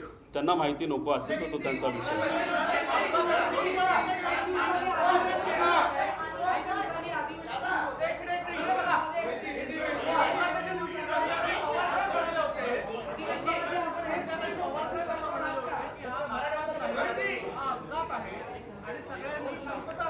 आज प्रश्न आहे पवार साहेबांनी असं सांगितलं की घातपात काही अपघात आहे, काही गोष्टी आपल्या हातात नसतात, सर्वांनी शांतता राखावी. तर पवार साहेबांच्या म्हणण्यापासून वेगळा असा तुमचा अभ्यास केला म्हणून हे म्हणणं झालंय का? नंबर 1. आणि नंबर 2, तुम्ही जसं आता सांगितलं की जय आणि पार्थ याची तुमची प्राथमिक चर्चा झाली, हे जे काय प्रेझेंटेशन तुम्ही केलं हे तुम्ही पवार साहेबांना दाखवलेलं आहे का? आणि ते दाखवून नंतर आता तुम्ही प्रेस कॉन्फरन्स घेताय? साहेबांनी जे कुठलं स्टेटमेंट त्या ठिकाणी दिलं ते 28 तारखेला माझ्या अंदाजाने 12-1च्या दरम्यान तिथं दिलं असेल. काय असेल ते म्हणजे 6-7 तास झाले होते. मी 13 दिवसानंतर बोलतो. 6 तासामध्ये आपल्याला किती कळतं आणि अंदाज काय असतात. आणि दुसऱ्या दिवशी लाखो लोक हे बारामतीमध्ये तिथे येणार होते. अर्धवट माहितीवर एखादं स्टेटमेंट मोठ्या नेत्याकडनं जर चुकीचं गेलं आणि त्याच्यावर जर लोकांनी वेगळी भूमिका घेतली तर मग जो महत्त्वाचा दिवस असतो तो दुःखाचा दिवस असतो पण महत्त्वाचा असतो. लाखो लोक वेगळं काहीतरी तिथं निर्णय घेऊ शकतात. एवढी मॅच्युरिटी आणि एवढा अभ्यास पवारसाहेबांचा नक्कीच त्या ठिकाणी आहे. 6 तासामध्ये एखादं स्टेटमेंट देणं, 13 दिवसामध्ये स्टेटमेंट देणं याच्यामध्ये नक्कीच त्याच्यामध्ये फरक आहे. काल पवारसाहेबांशी मी बोलणार होतो पण तब्येतीचं कारण असल्यामुळे त्या ठिकाणी मला त्यांना ते प्रेझेंटेशन दाखवता आलं नाही. आणि दुसरी गोष्ट तुम्हाला सांगतो की रोहित पवारने आजपर्यंत जे काय मीडियामध्ये स्टेटमेंट दिलेले आहेत, जे काय प्रेस कॉन्फरन्सेस घेतलेले आहेत याच्यामध्ये मी कोणाची परवानगी त्याच्यामध्ये घेतलेली नाही. विचाराचा पक्का असल्यामुळे पवारसाहेबांच्या मनामध्ये काय याचा अंदाज असल्यामुळे आजपर्यंत गेल्या 7 ते 8 वर्षामध्ये माझ्या प्रेझेंटेशन, माझ्या वागण्यावरनं, माझ्या बोलण्यावरनं मी कुठेही तिथं चूक नाही तर कॉन्ट्रोवर्सी केली नाही. त्यामुळे पवारसाहेबांना माहीत होतं, टी व्हीवर सातत्याने येत होतं. पण साहेबांचा माझ्यावर विश्वास असल्यामुळे साहेबांनी मलाही विचारलं नाही आणि मी त्यांना हे प्रेझेंटेशन तिथं दाखवलेलं नाही. तुम्ही जे म्हणताय जे काय मॅनिप्युलेशन झाले त्याच्यामध्ये हा एक व्यापक कट आहे असं तुम्हाला वाटतं की फक्त त्या वैमानिकाचा अतिघाई किंवा अतिविश्वास लढला हे नक्की काय की सगळं? आता वैमानिक कसा होता, काय होता, त्याचं फायनान्शियल बॅकग्राऊंड काय, अजून कुठले विषय आहेत का, डिप्रेशनमध्ये होता का, मेंटल स्टेट त्याची कशी होती, DGCAचे मेंटल स्टेटचे काही त्या नॉर्म्स आहेत, त्या मेंटल स्टेटचा वापर करून प्रेशर टाकून या पायलटच्या माध्यमातून हा घात घडून आणला. अनेक प्रश्न आहेत. त्यामुळे या प्रश्नावर कुठं ती एक इन्व्हेस्टिगेशन होणं महत्त्वाचं आहे. मी मगाशी तुम्हाला सांगितलं इथं मला राजकीय कुठंच काय बोलायचं नाही. घातपात आहे का तर त्याची शंका 100% आहे. राजकारण हे मी आणत नसल्यामुळे राजकीय आहे का नाही याचा मी विचारसुद्धा केलेला नाही.